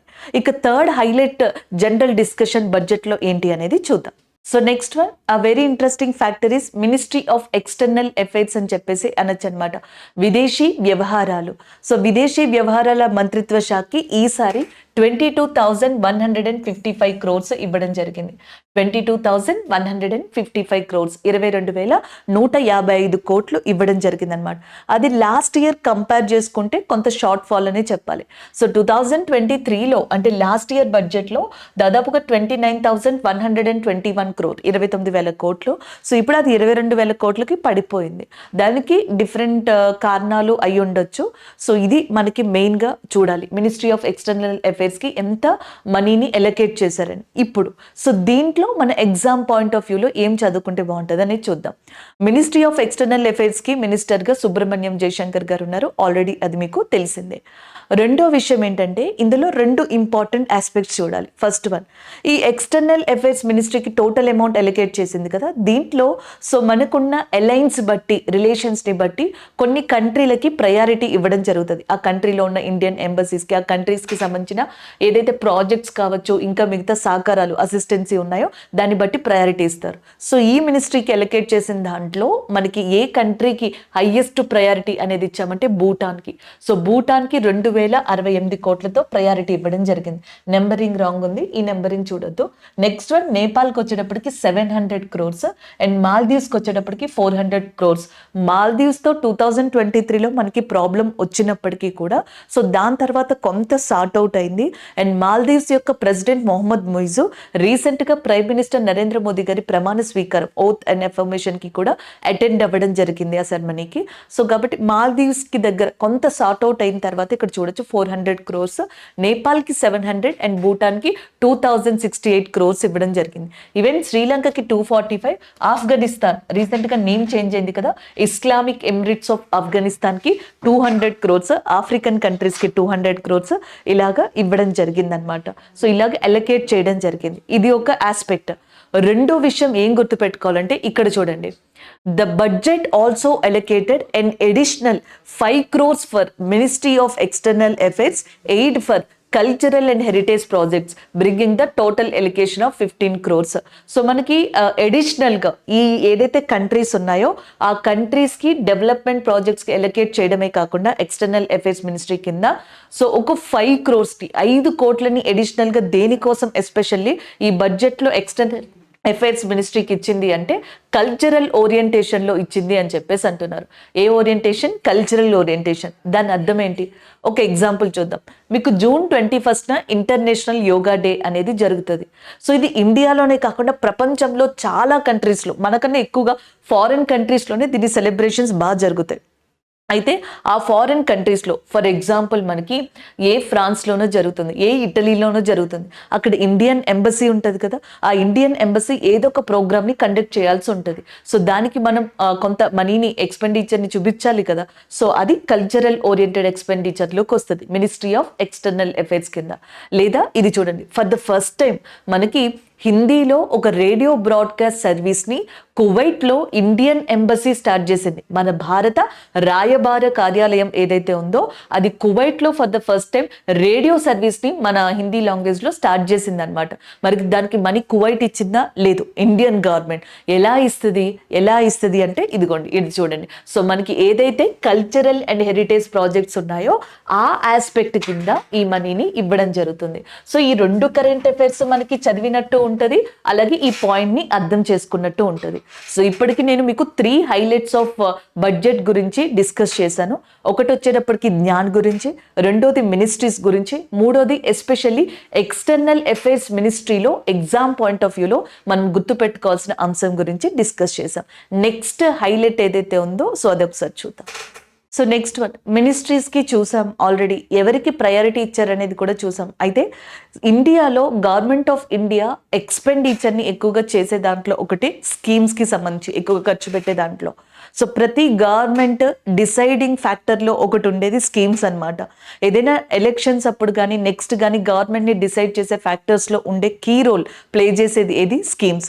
మరి అలాంటి స్కీమ్స్కి సంబంధించి గవర్నమెంట్ ఆఫ్ ఇండియా ఎలాంటి అమౌంట్ని ఎలకేట్ చేసింది, ఏ స్కీమ్కి పెద్ద పీటేసింది, ఏ స్కీమ్కి ప్రయారిటీ ఇచ్చింది అనేది ఇక్కడ చూద్దాం. సో ఇక్కడ చూసినట్టయితే Mahatma Gandhi national rural employment guarantee act, Mahatma Gandhi జాతీయ గ్రామీణ ఉపాధి హామీ పథకం. సో దానికి సంబంధించి ఈసారి దాదాపుగా బడ్జెట్ ఎస్టిమేషన్ ప్రకారం 86,000 కోట్లని ఇచ్చింది, 86,000 crores. అదే లాస్ట్ టైం చూసుకుంటే ఎస్టిమేషన్ 60,000 crores ఉంది. ఎంత వేరియేషన్ ఉందో చూడండి. ఈ వేరియేషన్ ఎందుకు అనేది మనకి ఇప్పుడు అవసరం. ఈ వేరియేషన్ ఎందుకు అనేది అవసరం. సాధారణంగా ఏం చదువుతాం, స్కీమ్స్లో ఎంత అమౌంట్ ఎవరికి ఎలకేట్ చేశారు అనేది చూస్తాం. సో దేనికి ఎలకేట్ చేశారు, లాస్ట్ టైం ఎంత, ఆ డిఫరెన్స్ చూడండి, డ్రాస్టిక్ డిఫరెన్స్. ఇది 26,000 కోట్ల డ్రాస్టిక్ డిఫరెన్స్ అనేది వచ్చింది. అది ఎందుకు వచ్చింది అనేది కూడా మనకి చాలా చాలా ఇంపార్టెంట్. అది ఒకసారి చూద్దాం. And the next one, research and development ప్రాజెక్ట్స్కి అండ్ 1,200 కోట్లని ఇవ్వడం జరిగింది. న్యూక్లియర్ పవర్ ప్రాజెక్ట్స్కి 2,228 కోట్లని ఇవ్వడం జరిగింది. అలాగే ఫార్మాటికల్ ఇండస్ట్రీస్కి 2,143 crores. సో నెక్స్ట్ వచ్చేటప్పటికి ఇంకా ఉన్నాయి మనకి చెప్పాలంటే లిస్ట్ ఆఫ్ థింగ్స్లో. ఎల్పిజి ఏదైతే మనకి ఉందో సో దానికి సంబంధించి 1,500 కోట్లని మనకి ఎలకేట్ చేయడం జరిగింది. అండ్ సోలార్ పవర్కి సంబంధించి 10,000 కోట్లని మనకి ఏమంటారు ఇవ్వడం జరిగింది, ఎలకేట్ చేయడం జరిగింది. ఇలా ఉన్నాయి. అయితే ఒకసారి ఇక్కడ చూడండి, లిస్ట్ ఆఫ్ స్కీమ్స్ కూడా నేను ఇక్కడ ఇచ్చాను, తర్వాత మీరు చదువుకోవడానికి బాగుంటుంది అని చెప్పి సో నేను ఇక్కడ ఇవ్వడం జరిగింది. Mahatma Gandhi national rural employment guarantee scheme ఉంది కదా, so Mahatma Gandhi national rural employment guarantee స్కీమ్కి లాస్ట్ ఇది చూసుకోవాలి మీరు, లాస్ట్ రో చూసుకోవాలి. నేను కంపేర్ చేశాను అంతే, కంపారబిలిటీ కోసం ఈ టేబుల్ తీసుకొచ్చాను. 2022లో 90 ఉంది చూసారా, 2023లో మళ్ళీ డ్రాప్ అయిపోయింది. మళ్ళీ 2024కి కొంచెం మీరు చూడొచ్చు 86,000, అంటే బడ్జెట్ ఎస్టిమేషన్లో 60,000 అనుకున్నారు, రివైజ్డ్ వచ్చిన తర్వాత 86,000 దాన్నే ఇవ్వడం జరిగింది అనమాట. సో అప్పుడు ఎస్టిమేట్ వేసి రివైజ్ చేసిన దానికి ఇప్పుడు దీనికి ఇవ్వడానికి ఈ డ్రాస్టిక్ డిఫరెన్స్ ఎందుకు వచ్చింది అనేది చూద్దాం. అలాగే నెక్స్ట్ ప్రధానమంత్రి ఆవాస్ యోజన, సో దీనికి 84,671 crores. Jal Jeevan mission, one of the important mission గా చెప్పొచ్చు, దీనికి 70,163 crores ని మనకి ఇవ్వడం జరిగింది. ఇలా ఉన్నాయి అన్నమాట ఒక్కొక్క దానికి కూడా. అయితే దీంట్లో Mahatma Gandhi national rural employment guarantee scheme ఉంది కదా, సో దానికి సంబంధించి ఒకసారి ఇక్కడ చూద్దాం. So Mahatma Gandhi national rural employment guarantee act కింద ఈ స్కీమ్ని September 7th, 2005 మనకి తీసుకురావడం జరిగింది, అనౌన్స్ చేయడం జరిగింది. సో ఈ స్కీమ్ ప్రకారం ఏంటంటే పని లేని వాళ్ళకి, వర్క్ లేని వాళ్ళకి గ్రామాల్లో, రూరల్ ఏరియాస్లో ఒక 100 days వర్క్ని కల్పించడమే దీని యొక్క ముఖ్య ఉద్దేశం. ఎవరైనా ఒక పర్సన్ అండ్ వాళ్ళ ఏరియాలో, వాళ్ళ గ్రామాల్లో ఒకవేళ కనుక పని లేకపోయినట్టయితే వాళ్ళు ఆ రెస్పెక్టెడ్ పంచాయతీ దగ్గరికి వెళ్ళి వాళ్ళ నేమ్స్, డీటెయిల్స్ రిజిస్ట్రేషన్ చేసుకుంటే, రిజిస్ట్రేషన్ చేసుకున్న దగ్గర నుంచి 15 రోజుల్లోపు, సో 15 days లోపు వాళ్ళకి వర్క్ని కల్పించాలి. అలా వర్క్ని కల్పించలేకపోతే దాంట్లో వచ్చే అమౌంట్లో సమ్ అమౌంట్ అనేది వాళ్ళకి ఇవ్వాల్సి ఉంటుంది అనమాట. 15 రోజుల్లోపు పని కల్పించలేదు అనుకోండి, ఆ పనికి ఎంతైతే వస్తుందో అంతలో అమౌంట్ని సో వాళ్ళకి ఇచ్చేయాల్సి ఉంటుంది రిజిస్ట్రేషన్ చేసుకున్న వాళ్ళకి. ఇలాంటివి కూడా కండిషన్స్ ఉన్నాయి. అలాగే నెక్స్ట్ ఈ వర్క్ అనేది ఎవరైతే రిజిస్టర్ చేసుకున్న డీటెయిల్స్ ఉంటాయి కదా, తన లొకేషన్ నుంచి 5 kilometers రేడియస్ లోపు ఉండేటట్టుగానే చూసుకోవాలన్నమాట. సో ఇవన్నీ కూడా ఇందులో ఉంటాయి. అది national rural employment guarantee act యొక్క ముఖ్య ఉద్దేశం. ఈ ఒక్క స్కీమే మనకి సమ్మిళిత అభివృద్ధి లక్ష్యాలు అని చెప్పేసి ఉంది. యునైటెడ్ నేషన్ 2030 కల్లా 17 సస్టైనబుల్ డెవలప్మెంట్ గోల్స్ని ఫుల్ఫిల్ చేసుకోవాలనుకుంటుంది. ఒకే ఒక్క స్కీమ్ ఇండియాలో దాదాపుగా 4 నుంచి 5 సమ్మిళిత అభివృద్ధి లక్ష్యాల్ని కవర్ చేస్తుంది. ఒకటి, Mahatma Gandhi national rural employment guarantee యాక్ట్కి జెండర్ డిఫరెన్స్ అనేది లేదు, మెన్కి విమెన్కి ఇద్దరికి కల్పిస్తారనమాట. సో జెండర్ ఈక్వాలిటీ అనేది పాటిస్తారు, అది ఒకటి చూడొచ్చు అనమాట. సో వర్క్ని కల్పించడం వల్ల ఆర్థిక అభివృద్ధి లేదా ఆర్థిక ఎదుగుదల, decent work and economic growth అనేది చూడొచ్చు అనమాట. అది ఒకటి. అండ్ నెక్స్ట్ వచ్చేటప్పటికి ఏంటంటే కొంతవరకు పావర్టీ, పేదరికాన్ని నిర్మూలించవచ్చు, కొంతవరకు మనకి ఆకలిని తీర్చచ్చు, జీరో హంగర్. అలాగే నెక్స్ట్ 10వ సమ్మిళిత అభివృద్ధి లక్ష్యం ఏంటది? ఇనీక్వాలిటీస్ని తొలగించడం, అసమానతల్ని కొంతవరకు తొలగించే అవకాశం ఉంటుంది. ఇండస్ట్రీస్, అగ్రికల్చర్ని డెవలప్ చేయొచ్చు. సో వీళ్ళు పని చేయడం ద్వారా కొంత అమౌంట్ జనరేట్ అవుతుంది కదా. సో ప్రభుత్వ పథకాలు, వీళ్ళకి వచ్చే అమౌంట్, దీని అంతటిని యూజ్ చేసుకుని గుడ్ హెల్త్ని, వాళ్ళ ఫ్యామిలీకి గుడ్ ఎడ్యుకేషన్ని, ఇవంతటిని కూడా ప్రొవైడ్ చేయడానికి పాసిబిలిటీస్ ఉన్నాయి. ఒక్క Mahatma Gandhi national rural employment guarantee యాక్టే ఇన్నిటిని కవర్ చేస్తుంది. ఇప్పుడు మీకు గుర్తుంటే చూడండి, 86,000 కోట్లు అనేవి, 86,000 crores అనేవి సో మనకి ఏ స్కీమ్కి సంబంధించి ఎలకేట్ చేశారు? సో మనకి Mahatma Gandhi national rural employment guarantee యాక్ట్కి. లాస్ట్ టైం రివైజ్డ్ బడ్జెట్ కూడా అంతే. అంతకు ముందర 60,000 ఉండేది. హైయెస్ట్ 90,000 మనకి 90,000 కోట్లని 2022లో చూడడం జరిగింది. ఇది మీకు ఈజీగా గుర్తుండే ఛాన్సెస్ ఉంటాయి అన్నమాట. ఇలా చదువుకున్నట్టయితే ఈ జనరల్ డిస్కషన్లో ఉన్న స్కీమ్స్ కూడా గుర్తుంటాయి. అటు ప్రయారిటీస్ గుర్తుంటాయి, మినిస్ట్రీస్ గుర్తుంటాయి, ఏ కంట్రీకి ఎంత ఇచ్చారు మనం చూసాం కదా. భూటాన్, నేపాల్, మాల్దీవ్స్ ఎంత చక్కగా గుర్తుందో చూడండి. అట్లా మీరు రివైజ్ చేసుకుంటే గుర్తుండిపోతుంది. అలాగే నెక్స్ట్ వచ్చేటప్పటికి స్కీమ్స్ ఏవైతే ఉన్నాయో ఈ స్కీమ్స్ని కూడా అలాగే గుర్తుపెట్టుకోండి. సో నెక్స్ట్ ఇంకొక జనరల్ డిస్కషన్లో మనకి ఇంపార్టెంట్ ఆస్పెక్ట్ ఏంటి అంటే సబ్సిడీ, అంటే గవర్నమెంట్ ఇచ్చే రాయితీలు. సో మనం ఏదైనా కొన్ని ఫీల్డ్స్లో కొన్ని వాటిని కొన్నాం అనుకోండి, వాటికి గవర్నమెంట్ తరపున రాయితీ అనేది ఇవ్వబడుతుంది. For example gas cylinder. So gas సిలిండర్ని మనం సమ్ అమౌంట్ 1,000 రూపీస్ పెట్టి కొన్నాం అనుకోండి, అందులో 200 రూపాయలు మనకి బ్యాక్ వస్తాయి. అది గవర్నమెంట్ మన తరపున పే చేయడమో లేకపోతే మనకిచ్చే రాయితీగానో, అంటే అమౌంట్ని బ్యాక్ ఇచ్చేదానిగానో చెప్పొచ్చు. ఇట్లా కొన్నాటిలో మినహాయింపులు ఉంటాయి. గవర్నమెంట్ ఎప్పుడూ కూడా 3 ఫ్యాక్టర్స్కి ఎక్కువగా ఇంపార్టెన్స్ ఇస్తుంది. 1 ఫుడ్, 2 ఫెర్టిలైజర్స్, 3 ఫ్యూయల్, అంటే ఆహారానికి, ఎరువులకి, అలాగే నెక్స్ట్ వచ్చేటప్పటికి ఇంధన వనరులకి ఖచ్చితంగా ప్రతి బడ్జెట్లో కూడా మనకి రాయితీలు అనేవి ఉంటాయి. మిగిలిన వాటిలో కొన్ని స్కీమ్స్లో ఇవ్వచ్చు, కొన్ని వచ్చేటప్పటికి స్పెషల్ కేటగిరీస్లో ఇవ్వచ్చు, ఇలా మారుతాయి. కానీ ఈ 3 కూడా స్టాండర్డ్గా ప్రతిసారి కూడా వీటిలో సబ్సిడీ అనేది ప్రతి గవర్నమెంట్, ఏ గవర్నమెంట్ అయినా సరే మెయిన్ ప్రాధాన్యం ఇచ్చేది సబ్సిడీలో ఈ 3టికే అనమాట. 3Fగా గుర్తుపెట్టుకోవచ్చు: ఫుడ్, ఫర్టిలైజర్, ఫ్యూయల్. ఫ్యూయల్ అంటే ఇంధన వనరులు, అండ్ ఫర్టిలైజర్స్ అంటే మీకు ఆల్రెడీ తెలుసు కదా, ఎరువులు, ఫుడ్, ఆహారం. అయితే ఇందులో ఒక ఇంట్రెస్టింగ్ ఫ్యాక్టర్ చూడండి. 2020-21లో టోటల్ జీడిపిలో 3.8% సబ్సిడీస్ని ఇచ్చింది, రాయితీస్ని ఇచ్చింది బడ్జెట్. కానీ 2024కి వచ్చేటప్పటికి 1.3% ఇచ్చింది. అంటే జీడిపి అది ఏదైతే ఉందో మొత్తం జీడిపిలో 1.3% మాత్రమే సబ్సిడీస్ ఉన్నాయి ఇప్పుడు. ఒకప్పుడు 2020లో 3.8%. అంటే గత 5 సంవత్సరాలతో పోలిస్తే 5 ఇయర్స్లో గవర్నమెంట్ ఆఫ్ ఇండియా యొక్క సబ్సిడీ అనేది షార్ట్ ఫాల్ అయినట్టుగా సో ఇక్కడ మనకి ఎనాలిసిస్ చెప్తుంది. అటు పాలసీ మేకర్స్ చెప్తున్నారు, ఇటు పొలిటికల్ అనాలిసిస్లో కూడా అదే చెప్తున్నారు. ఏది రాయితీ, ఏది ఎక్కడ సబ్సిడీ, మీరు ఏమి ఇచ్చారు, ఇయర్కి తగ్గించుకుంటా పోతున్నారు అంటారు కదా. 2020లో వాళ్ళు మనకి 3.8% ఇచ్చారు. దాని తర్వాత అంత ఎక్కువగా మనకి ఇవ్వలేదన్నమాట, షార్ట్ ఫాల్ అవుతా వచ్చింది. ఇప్పుడు ఏకంగా 1.3% ఇవ్వడం జరిగిందనమాట. అందులో ఫుడ్కి వచ్చేటప్పటికి, ఆహారానికి వచ్చేటప్పటికి 2,05,250 కోట్లు ఇచ్చారు. అలాగే ఫెర్టిలైజర్స్, ఎరువులు వచ్చేటప్పటికి 1,64,000 కోట్లు ఇచ్చారు. అండ్ ఫ్యూయల్, ఇంధన వనరుల్లో ఎస్పెషల్లీ ఎల్పిజికి సంబంధించి మాత్రమే 11,925 crores సబ్సిడీగా ఇవ్వడం జరిగింది. ఈ 3 ముఖ్యం. దీని తర్వాత కొన్ని స్కీమ్స్కి, కొన్ని ప్లాట్ఫామ్స్కి, కొన్ని లోన్స్కి అన్నట్టుగా కొన్ని వాటికి సబ్సిడీస్, మినహాయింపులు ఇచ్చారు. బట్ మెయిన్గా అయితే ఇవిగా చెప్పొచ్చు అనమాట. ఇవి మనం గుర్తుపెట్టుకోవాల్సిన ఇంకొక ఇంపార్టెంట్ హైలైట్ అనమాట బడ్జెట్లో. నెక్స్ట్ వన్ చూద్దాం. సో ఇప్పటి వరకు జనరల్ బడ్జెట్లో డిస్కషన్స్ అనేవి చూసాం. లైక్ మనం హైగా ప్రయారిటీ ఇవ్వాల్సినవి, మీరు మళ్ళీ రివైజ్ చేయాల్సినవి, ఆ జ్ఞాన్ అనేది గుర్తుపెట్టుకోవాలి. నెక్స్ట్ మినిస్ట్రీస్కి ఎంత ఎలకేట్ చేశారు అండ్ కంట్రీస్కి ఎంత ఎలకేట్ చేశారు అనేది చాలా ఇంపార్టెంట్. దాని తర్వాత సబ్సిడీస్ ఏవైతే ఉన్నాయో ఎంత ఇచ్చారు, స్కీమ్స్, ఈ 5 నుంచి ఫ్రీక్వెంట్గా మనకి క్వశ్చన్స్ అనేవి రావడం జరుగుతుంది. అది చాలా చాలా ఇంపార్టెంట్గా చెప్పొచ్చు. అలాగే నెక్స్ట్ వచ్చేటప్పటికి మనకి కాన్సెప్చువల్కి వద్దాం. సో కాన్సెప్చువల్ పాయింట్ ఆఫ్ వ్యూలో ఎలా అడగచ్చు అంటే, సో ఒకసారి ఇక్కడ చూద్దాం. మనకి కాన్సెప్చువల్గా ద్రవ్య లోటు అంటే ఫిజికల్ డెఫిషియట్, రెవెన్యూ డెఫిషియట్ అంటే కోస లోటు అని చెప్పేసి రెవెన్యూ లోటు అంటాం కదా అవి, లేకపోతే బడ్జెట్ లోటు, బడ్జెట్ డెఫిషియట్, ఇలాంటి క్వశ్చన్స్ అన్ని అడుగుతారు. సో కాబట్టి ఒకసారి అవి కూడా చూద్దాం. The first one, what is union budget? ఇప్పటికే మీకు ఆల్రెడీ తెలుసు యూనియన్ బడ్జెట్ అంటే ఏంటి అనేది.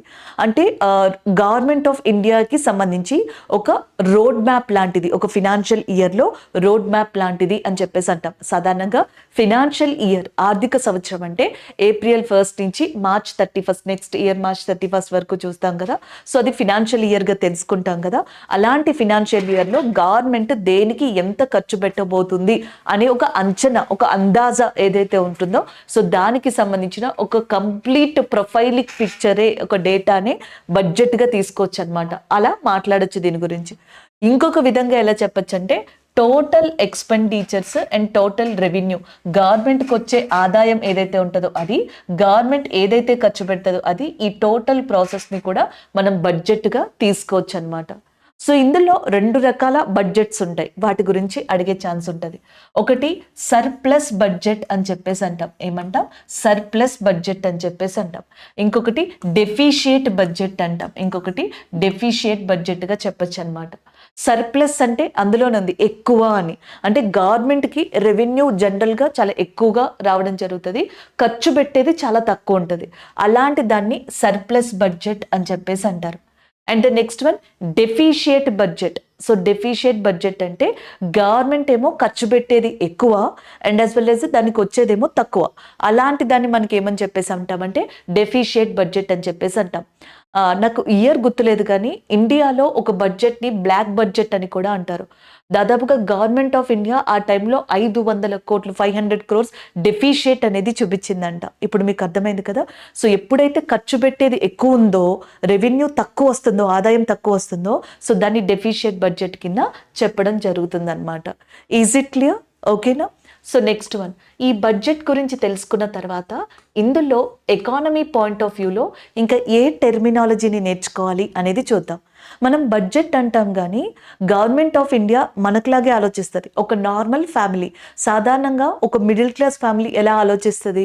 సో తనకు వచ్చే అమౌంట్ ఏదైతే ఉంటుందో, శాలరీ ఏదైతే ఉంటుందో, అది వచ్చేటప్పటికి ఏంటంటే మంత్లీ దానికి వచ్చే గ్రాసరీస్, లేకపోతే ఇంట్లో ఖర్చులు అండ్ ఎక్స్పెక్టెడ్ అంటే ప్రతి నెల ఇంత ఖర్చు అవుతుంది అని చెప్పేసి ఉంటుంది కదా. సో దానికి ఎలకేట్ చేసుకుంటారు. ఇంకా కొంత అమౌంట్ని కార్కి ఇన్వెస్ట్ చేయడం కానీ, లేకపోతే మనకి హౌస్కి ఇన్వెస్ట్ చేయడం కానీ, ఏదైనా ప్రాపర్టీకి ఇన్వెస్ట్ చేయడం కానీ, ఇలాంటివి చేస్తూ ఉంటారు.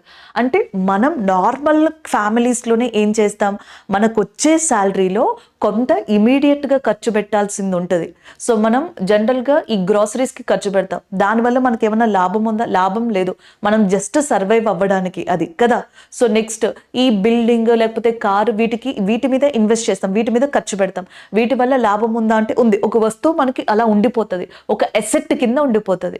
అలాగే గవర్నమెంట్ ఆఫ్ ఇండియా కూడా షార్ట్ టర్మ్లో ఖర్చు పెట్టేవి కొన్ని ఉంటాయి, లాంగ్ టర్మ్లో ఖర్చు పెట్టేవి కొన్ని ఉంటాయి. అంటే లాంగ్ టర్మ్ ఎక్స్పెండిచర్ ఒకటి ఉంటుంది, షార్ట్ టర్మ్ ఎక్స్పెండిచర్ ఒకటి ఉంటుంది. సో దీని మీద గవర్నమెంట్ ఆఫ్ ఇండియాకి ఎట్లాంటి విధమైన లాభం, ప్రాపర్టీ అనేది ఉండదన్నమాట. ప్రయారిటీ అనేది ఉండదు. అదే లాంగ్ టర్మ్లో అనుకోండి. సో లాంగ్ టర్మ్లో గవర్నమెంట్ ఆఫ్ ఇండియా వేటి మీద అయితే ఇన్వెస్ట్మెంట్ పెడుతుందో, వేటి మీద అయితే ఖర్చు పెడుతుందో, అలాంటి వాటి మీద కొంతవరకు గవర్నమెంట్ ఆఫ్ ఇండియాకి లాభం ఉంటుంది. దాన్ని ఎసెట్ అని చెప్పేసి అంటారు. అంటే గవర్నమెంట్ ఆఫ్ ఇండియా 2 రకాలుగా దానికి వచ్చే రెవెన్యూని ఖర్చు పెట్టడం జరుగుతుంది, ఎక్స్పెండ్ చేయడం జరుగుతుంది అనమాట. ఎక్స్పెండిచర్లో చూపించడం జరుగుతుంది. ఈ 2 రకాలుగా కూడా మనకి చూపించాల్సి ఉంటుంది. అంటే పీపుల్ ఆఫ్ ఇండియాకి మేము ఈ 2 రకాలుగా కూడా ఖర్చు పెడుతున్నాము, ఈ 2 రకాలుగా కూడా మనకు ఆదాయం వస్తుంది అని చూపించాలి. అలా చూపించాలి అంటే బడ్జెట్ని 2 రకాలుగా వీళ్ళు ప్రిపేర్ చేయాలి.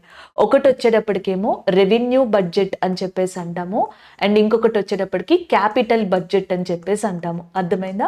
సో షార్ట్ టర్మ్లో మనకి ఏదైతే ఈ ఎక్స్పెండిచర్, రెవెన్యూ ఇవన్నీ చూపిస్తారు కదా, అంటే ఎక్స్పెండిచర్ ఖర్చు పెట్టేది ఇదంతా చూపిస్తారు కదా, అది రెవెన్యూ బడ్జెట్లోకి వెళ్తుంది.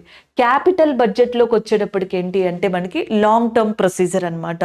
సో మనకి ఏదైనా ఎయిర్పోర్ట్ మీద ఖర్చు పెట్టింది, రైల్వేస్ మీద ఖర్చు పెట్టింది, లేదైనా ఒక ప్రాజెక్ట్ మీద ఖర్చు పెట్టింది, ఫ్యూచర్లో మేబీ అక్కడి నుంచి అది డెవలప్ అయితే గవర్నమెంట్ ఆఫ్ ఇండియాకి ఎకానమీ జనరేట్ అవుతుంది. ఈ రెవెన్యూ బడ్జెట్లో ఏం చేస్తుందంటే స్కీమ్స్కి ఇస్తుంది, లేకపోతే నెక్స్ట్ సబ్సిడీస్ ఇస్తుంది.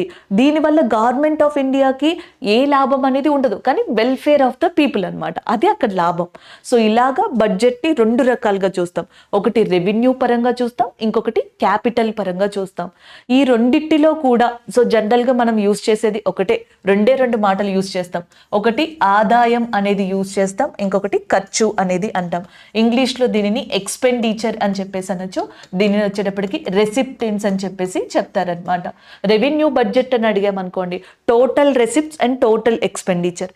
క్యాపిటల్ బడ్జెట్ అని అడిగామనుకోండి, సేమ్ అంతే, అది కూడా ఇలాగే వస్తుంది అనమాట.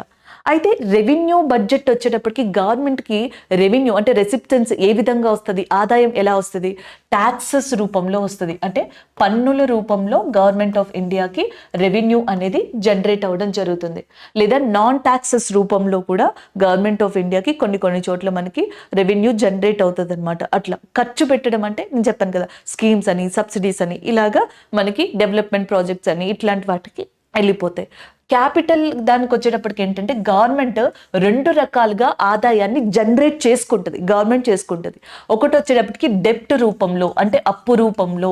సో మనకి ఏదైనా ఎక్కడి నుంచి మనీని బారో చేసి డెప్ట్ రూపంలో తీసుకోవడం కానీ, లేకపోతే మనకి బాండ్స్ రూపంలో ఆ మనీని తీసుకోవడం కానీ, ఇలాంటివన్నీ డెప్ట్ రూపంలో తీసుకుంటుంది.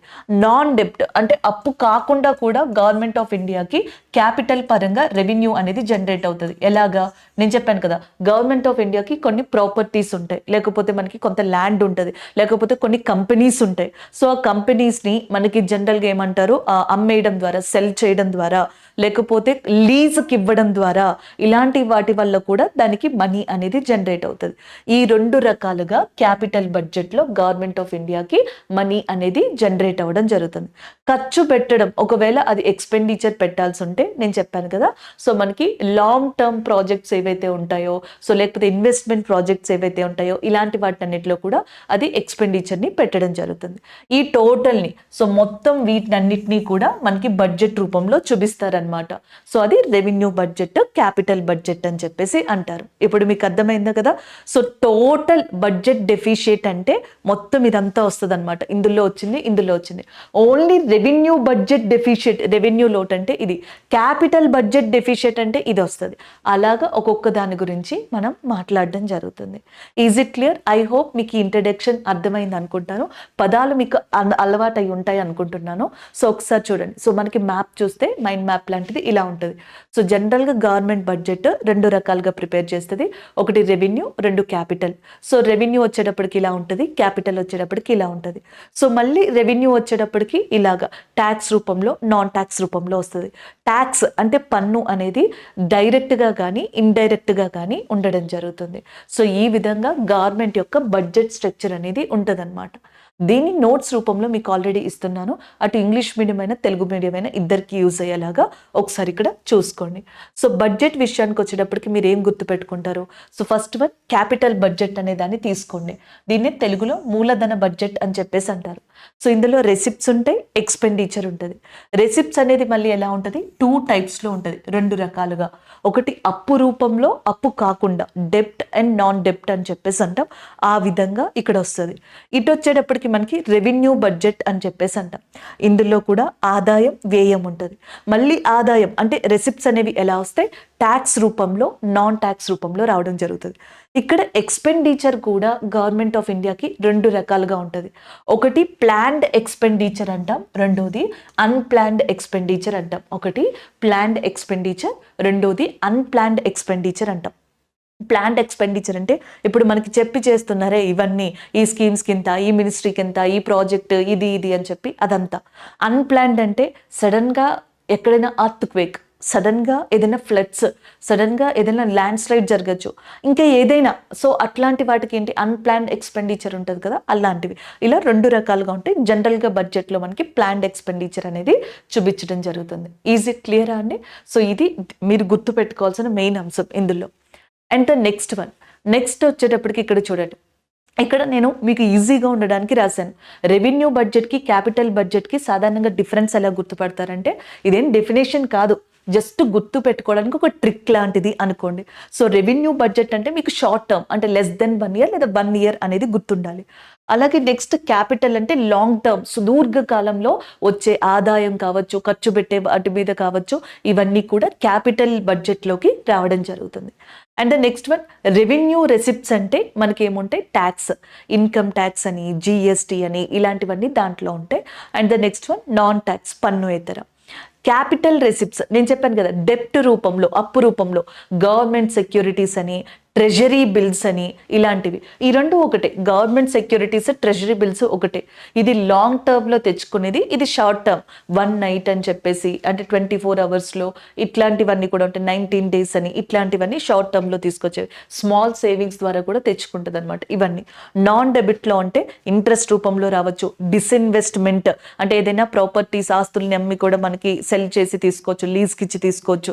అలాగే పిఎస్యూస్, పబ్లిక్ సెక్టార్ కంపెనీస్, ఇప్పుడు బిఎస్ఎన్ఎల్ కావచ్చు, వైజాగ్ స్టీల్ ప్లాంట్ కావచ్చు, అర్థమవుతుంది కదా. సో వీటన్నిటి రూపంలో వాటిని లీజ్కి ఇవ్వడం కానీ, వాటిని సెల్ చేయడం కానీ, సో అట్లా వాటిని మార్చడం ద్వారా కానీ, ఇట్లాంటి వాటి ద్వారా సో నాన్ డెప్ట్ రూపంలో కూడా క్యాపిటల్ రెసిప్ట్స్లో మనకి ఆదాయం వచ్చే ఛాన్స్ ఉంటుంది. ఇదంతా ఆదాయం ఎలా వస్తుంది గవర్నమెంట్కి అనేది ప్రొసీజర్. ఆదాయం ఎలా వెళ్ళిపోతుంది, గవర్నమెంట్ యొక్క మనీ ఎలా వెళ్తుంది అనేది చూడండి. 2 రకాలుగా, ఎయిదర్ క్యాపిటల్ ఎయిదర్ రెవెన్యూగా వెళ్తుంది. క్యాపిటల్గా వెళ్తే కొంతవరకు ఎసెట్స్ లాభం ఉంటుంది. ఈ వర్డ్ నేను ఎందుకు యూజ్ చేశానంటే మీకు గుర్తుండడం కోసం మాత్రమే నేను ఈ వర్డ్ యూజ్ చేశాను తప్ప సాధారణంగా రాయకూడదు. And the next one revenue ఎక్స్పెండిచర్లో, ఇది కూడా అంతే మీకు గుర్తుండడం కోసం, లైక్ స్కీమ్స్, పథకాలు, సబ్సిడీ అంటే మినహాయింపులు, ఇలా ఉంటుంది. ఐ హోప్ ఇప్పుడు మీకు ఈజీగా అర్థమవుతుంది అనమాట. అంటే టోటల్ బడ్జెట్ ఇది అంటారు, ద్రవ్యలోటు అని చెప్పేసి అంటున్నారు, క్యాపిటల్ రెవెన్యూ అంటున్నారు, లేకపోతే క్యాపిటల్ రెసిప్ట్స్ అంటున్నారు, రెవెన్యూ రెసిప్ట్స్ అంటున్నారు. మనకు అర్థం కాదు కదా. ఇది అర్థం చేసుకుంటే ఇప్పుడు ఆ నెంబర్స్ని, ఆ ద్రవ్యలోటుని గుర్తుపెట్టుకోవడం చాలా ఈజీ. ఒకసారి అది చూద్దాం. సో ఆల్రెడీ మనం కాన్సెప్ట్స్ నేర్చుకున్నాం కదా. మనకి ఇప్పుడు కావాల్సిన ఇంపార్టెంట్గా ఫిజికల్ డెఫిషియట్, వీటి మీద క్వశ్చన్స్ పడతాయి అన్నమాట. ఫిజికల్ డెఫిషియట్ అంటే అర్థం ద్రవ్య లోటు. సో డైరెక్ట్గా ఫస్ట్ నెంబర్ గుర్తుపెట్టుకోవడానికి ట్రై చేయండి. ఈ సంవత్సరం government of India physical deficit ఎంత పెట్టింది అంటే 4.9% of GDP. 4.9% of GDP. Last time అది 5.6% ఉందన్నమాట. సో అది ఫిజికల్ డెఫిషియట్కి సంబంధించిన మీరు గుర్తుపెట్టుకోవాల్సిన ఫస్ట్ ఫ్యాక్టర్ అది. అది గుర్తుపెట్టుకున్న తర్వాత నెక్స్ట్ అసలు ఏంటి అనేది చూద్దాం. ఇక్కడ నార్మల్ మన భాషలో మాట్లాడుకుంటే మీకు శాలరీ ఒక 60,000 వస్తుంది అనుకుందాం. సో దానికి వచ్చేది 60,000, కానీ మీరు ఖర్చు పెట్టేది 70,000, 70,000. సో ఇక్కడ మీకు వచ్చేదాన్ని రెసిప్ట్ అంటాం కదా, ఆదాయం. సో అది 60,000, ఖర్చు పెట్టేది ఎక్స్పెండిచర్ 70,000. డెఫిషియట్ ఎంత వచ్చింది? సో 10,000 అనేది రావడం జరిగిందనమాట. సో అలాగే ఇక్కడ కూడా అంతే, గవర్నమెంట్కి వచ్చేదేమో ఆదాయం, జనరేట్ అయ్యే రెసిప్ట్స్ ఏవైతే ఉన్నాయో అవి తక్కువ, ఎక్స్పెండిచర్ ఎక్కువ ఉంటే దాన్ని డెఫిషియట్ అంటాం. సో ఇక్కడ ఫస్ట్ వన్ మీరు తెలుసుకోవాల్సింది బడ్జెట్ డెఫిషియట్ అంటే ఏంటి. బడ్జెట్ డెఫిషియట్ అంటే ఏంటంటే ఇక్కడ ఒకసారి చూడండి. సో ఇక్కడ బడ్జెట్ డెఫిషియట్లు ఏమొస్తాయంటే టోటల్ ఎక్స్పెండిచర్, మొత్తం ఖర్చు అంటే అటు క్యాపిటల్ ఎక్స్పెండిచర్, ఇటు రెవెన్యూ ఎక్స్పెండిచర్, ఆ రెండింటిని కలిపి ఏమని చెప్పేసి అంటామంటే టోటల్ ఎక్స్పెండిచర్ అని చెప్పేసి అంటాం. అది మైనస్. సో దాని తర్వాత మనకి జనరల్గా చూసుకున్నట్టయితే ఇక్కడ చూడండి, టోటల్ రెసిప్టెన్స్ అంటే అటు క్యాపిటల్, సో ఇటు రెవెన్యూ, ఈ రెండింటి నుంచి వచ్చే ఆదాయం అన్నమాట. సో అది ఇక్కడ వస్తుంది. సో ఖర్చు మైనస్ ఆదాయం, ఎక్స్పెండిచర్ మైనస్ రెసిప్టెన్స్, టోటల్ అంటే అటు క్యాపిటల్, రెవెన్యూ రెండు వస్తాయి. అలాంటి దానిని బడ్జెట్ డెఫిషియట్ అని చెప్పేసి అంటామన్నమాట. Total expenditure minus total receipts. Next one revenue deficit. Revenue deficit అంటే అర్థం ఏంటి? ఇక్కడ చూడండి, ఎక్స్పెండిచర్ మైనస్ రెసిప్టెన్స్, ఈ రెవెన్యూలో వచ్చే ఖర్చు మైనస్ ఆదాయం ఏదైతే ఉందో సో దానిని ఏమని చెప్పేసి అంటామంటే మనకి ఏమని చెప్పేసి అంటాం, that is nothing but revenue deficit, revenue లోటు అని చెప్పేసి అంటాం. సో ఇప్పుడు మీకు అర్థమైందా budget deficit and revenue deficit అంటే ఏంటో. సో నెక్స్ట్ వచ్చేటప్పటికి ఫిస్కల్ డెఫిషియట్ అంటే, సో ప్రైమరీ మనకి ద్రవ్య లోటు అంటే ఏంటి అనేది ఇక్కడ తెలుసుకోవాలి. ద్రవ్య లోటు అంటే ఇక్కడున్న టోటల్ ఎక్స్పెండిచర్ తీసుకుంటాం. ఇక్కడున్న టోటల్ ఎక్స్పెండిచర్ అంటే మొత్తం ఖర్చు అంటే ఏముంటుంది ఇక్కడ? సో మొత్తం ఖర్చు అంటే ఇటువైపు వచ్చిన మనకి రెవెన్యూ ఎక్స్పెండిచర్, క్యాపిటల్ ఎక్స్పెండిచర్, ఈ మొత్తం ఖర్చునైతే మనం తీసుకుంటాం. ఎందులో? ద్రవ్య లోటులోకి తీసుకోవడం జరుగుతుంది. మైనస్. సో దాని తర్వాత నెక్స్ట్ నార్మల్గా అయితే మొత్తం ఆదాయం రావాలి, టోటల్ రెసిప్ట్స్ రావాలి, కానీ టోటల్ రెసిప్ట్స్ తీసుకో. సో ఓన్లీ రెవెన్యూ రెసిప్ట్స్ తీసుకొని, రెవెన్యూ రెసిప్ట్స్ అనేవి తీసుకొని మైనస్, రెవెన్యూ రెసిప్ట్స్ తీసుకొని మైనస్. సో దాని తర్వాత నెక్స్ట్ వచ్చేటప్పటికి ఈ క్యాపిటల్ దాంట్లో, సో ఈ క్యాపిటల్ దాంట్లోకి వచ్చేటప్పటికి ఏం చేస్తామంటే ఇందులో డెప్ట్, నాన్ డెప్ట్ అని చెప్పేసి అన్నాం కదా. అప్పు రూపంలో ఆదాయం వస్తుంది, అప్పు కాకుండా డిస్ఇన్వెస్ట్మెంట్ లాంటి దాంట్లో మనకి ఆదాయం వస్తుంది. ఓన్లీ నాన్ డెప్ట్ మాత్రమే తీసుకుంటాం. సో నాన్ డెబ్ట్ ఏదైతే ఉందో సో దాన్ని మాత్రమే తీసుకోవడం జరుగుతుంది అనమాట. ఇలా తీసుకుంటాం.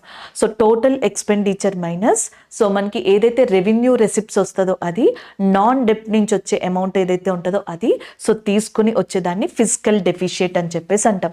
అంటే అప్పు రూపంలో వచ్చే ఆదాయాన్ని కూడా మనం క్యాపిటల్ రెవెన్యూలో జనరేట్ చేసుకుంటాం కదా, క్యాపిటల్ రెసిప్టెన్స్లో జనరేట్ చేసుకుంటాం కదా.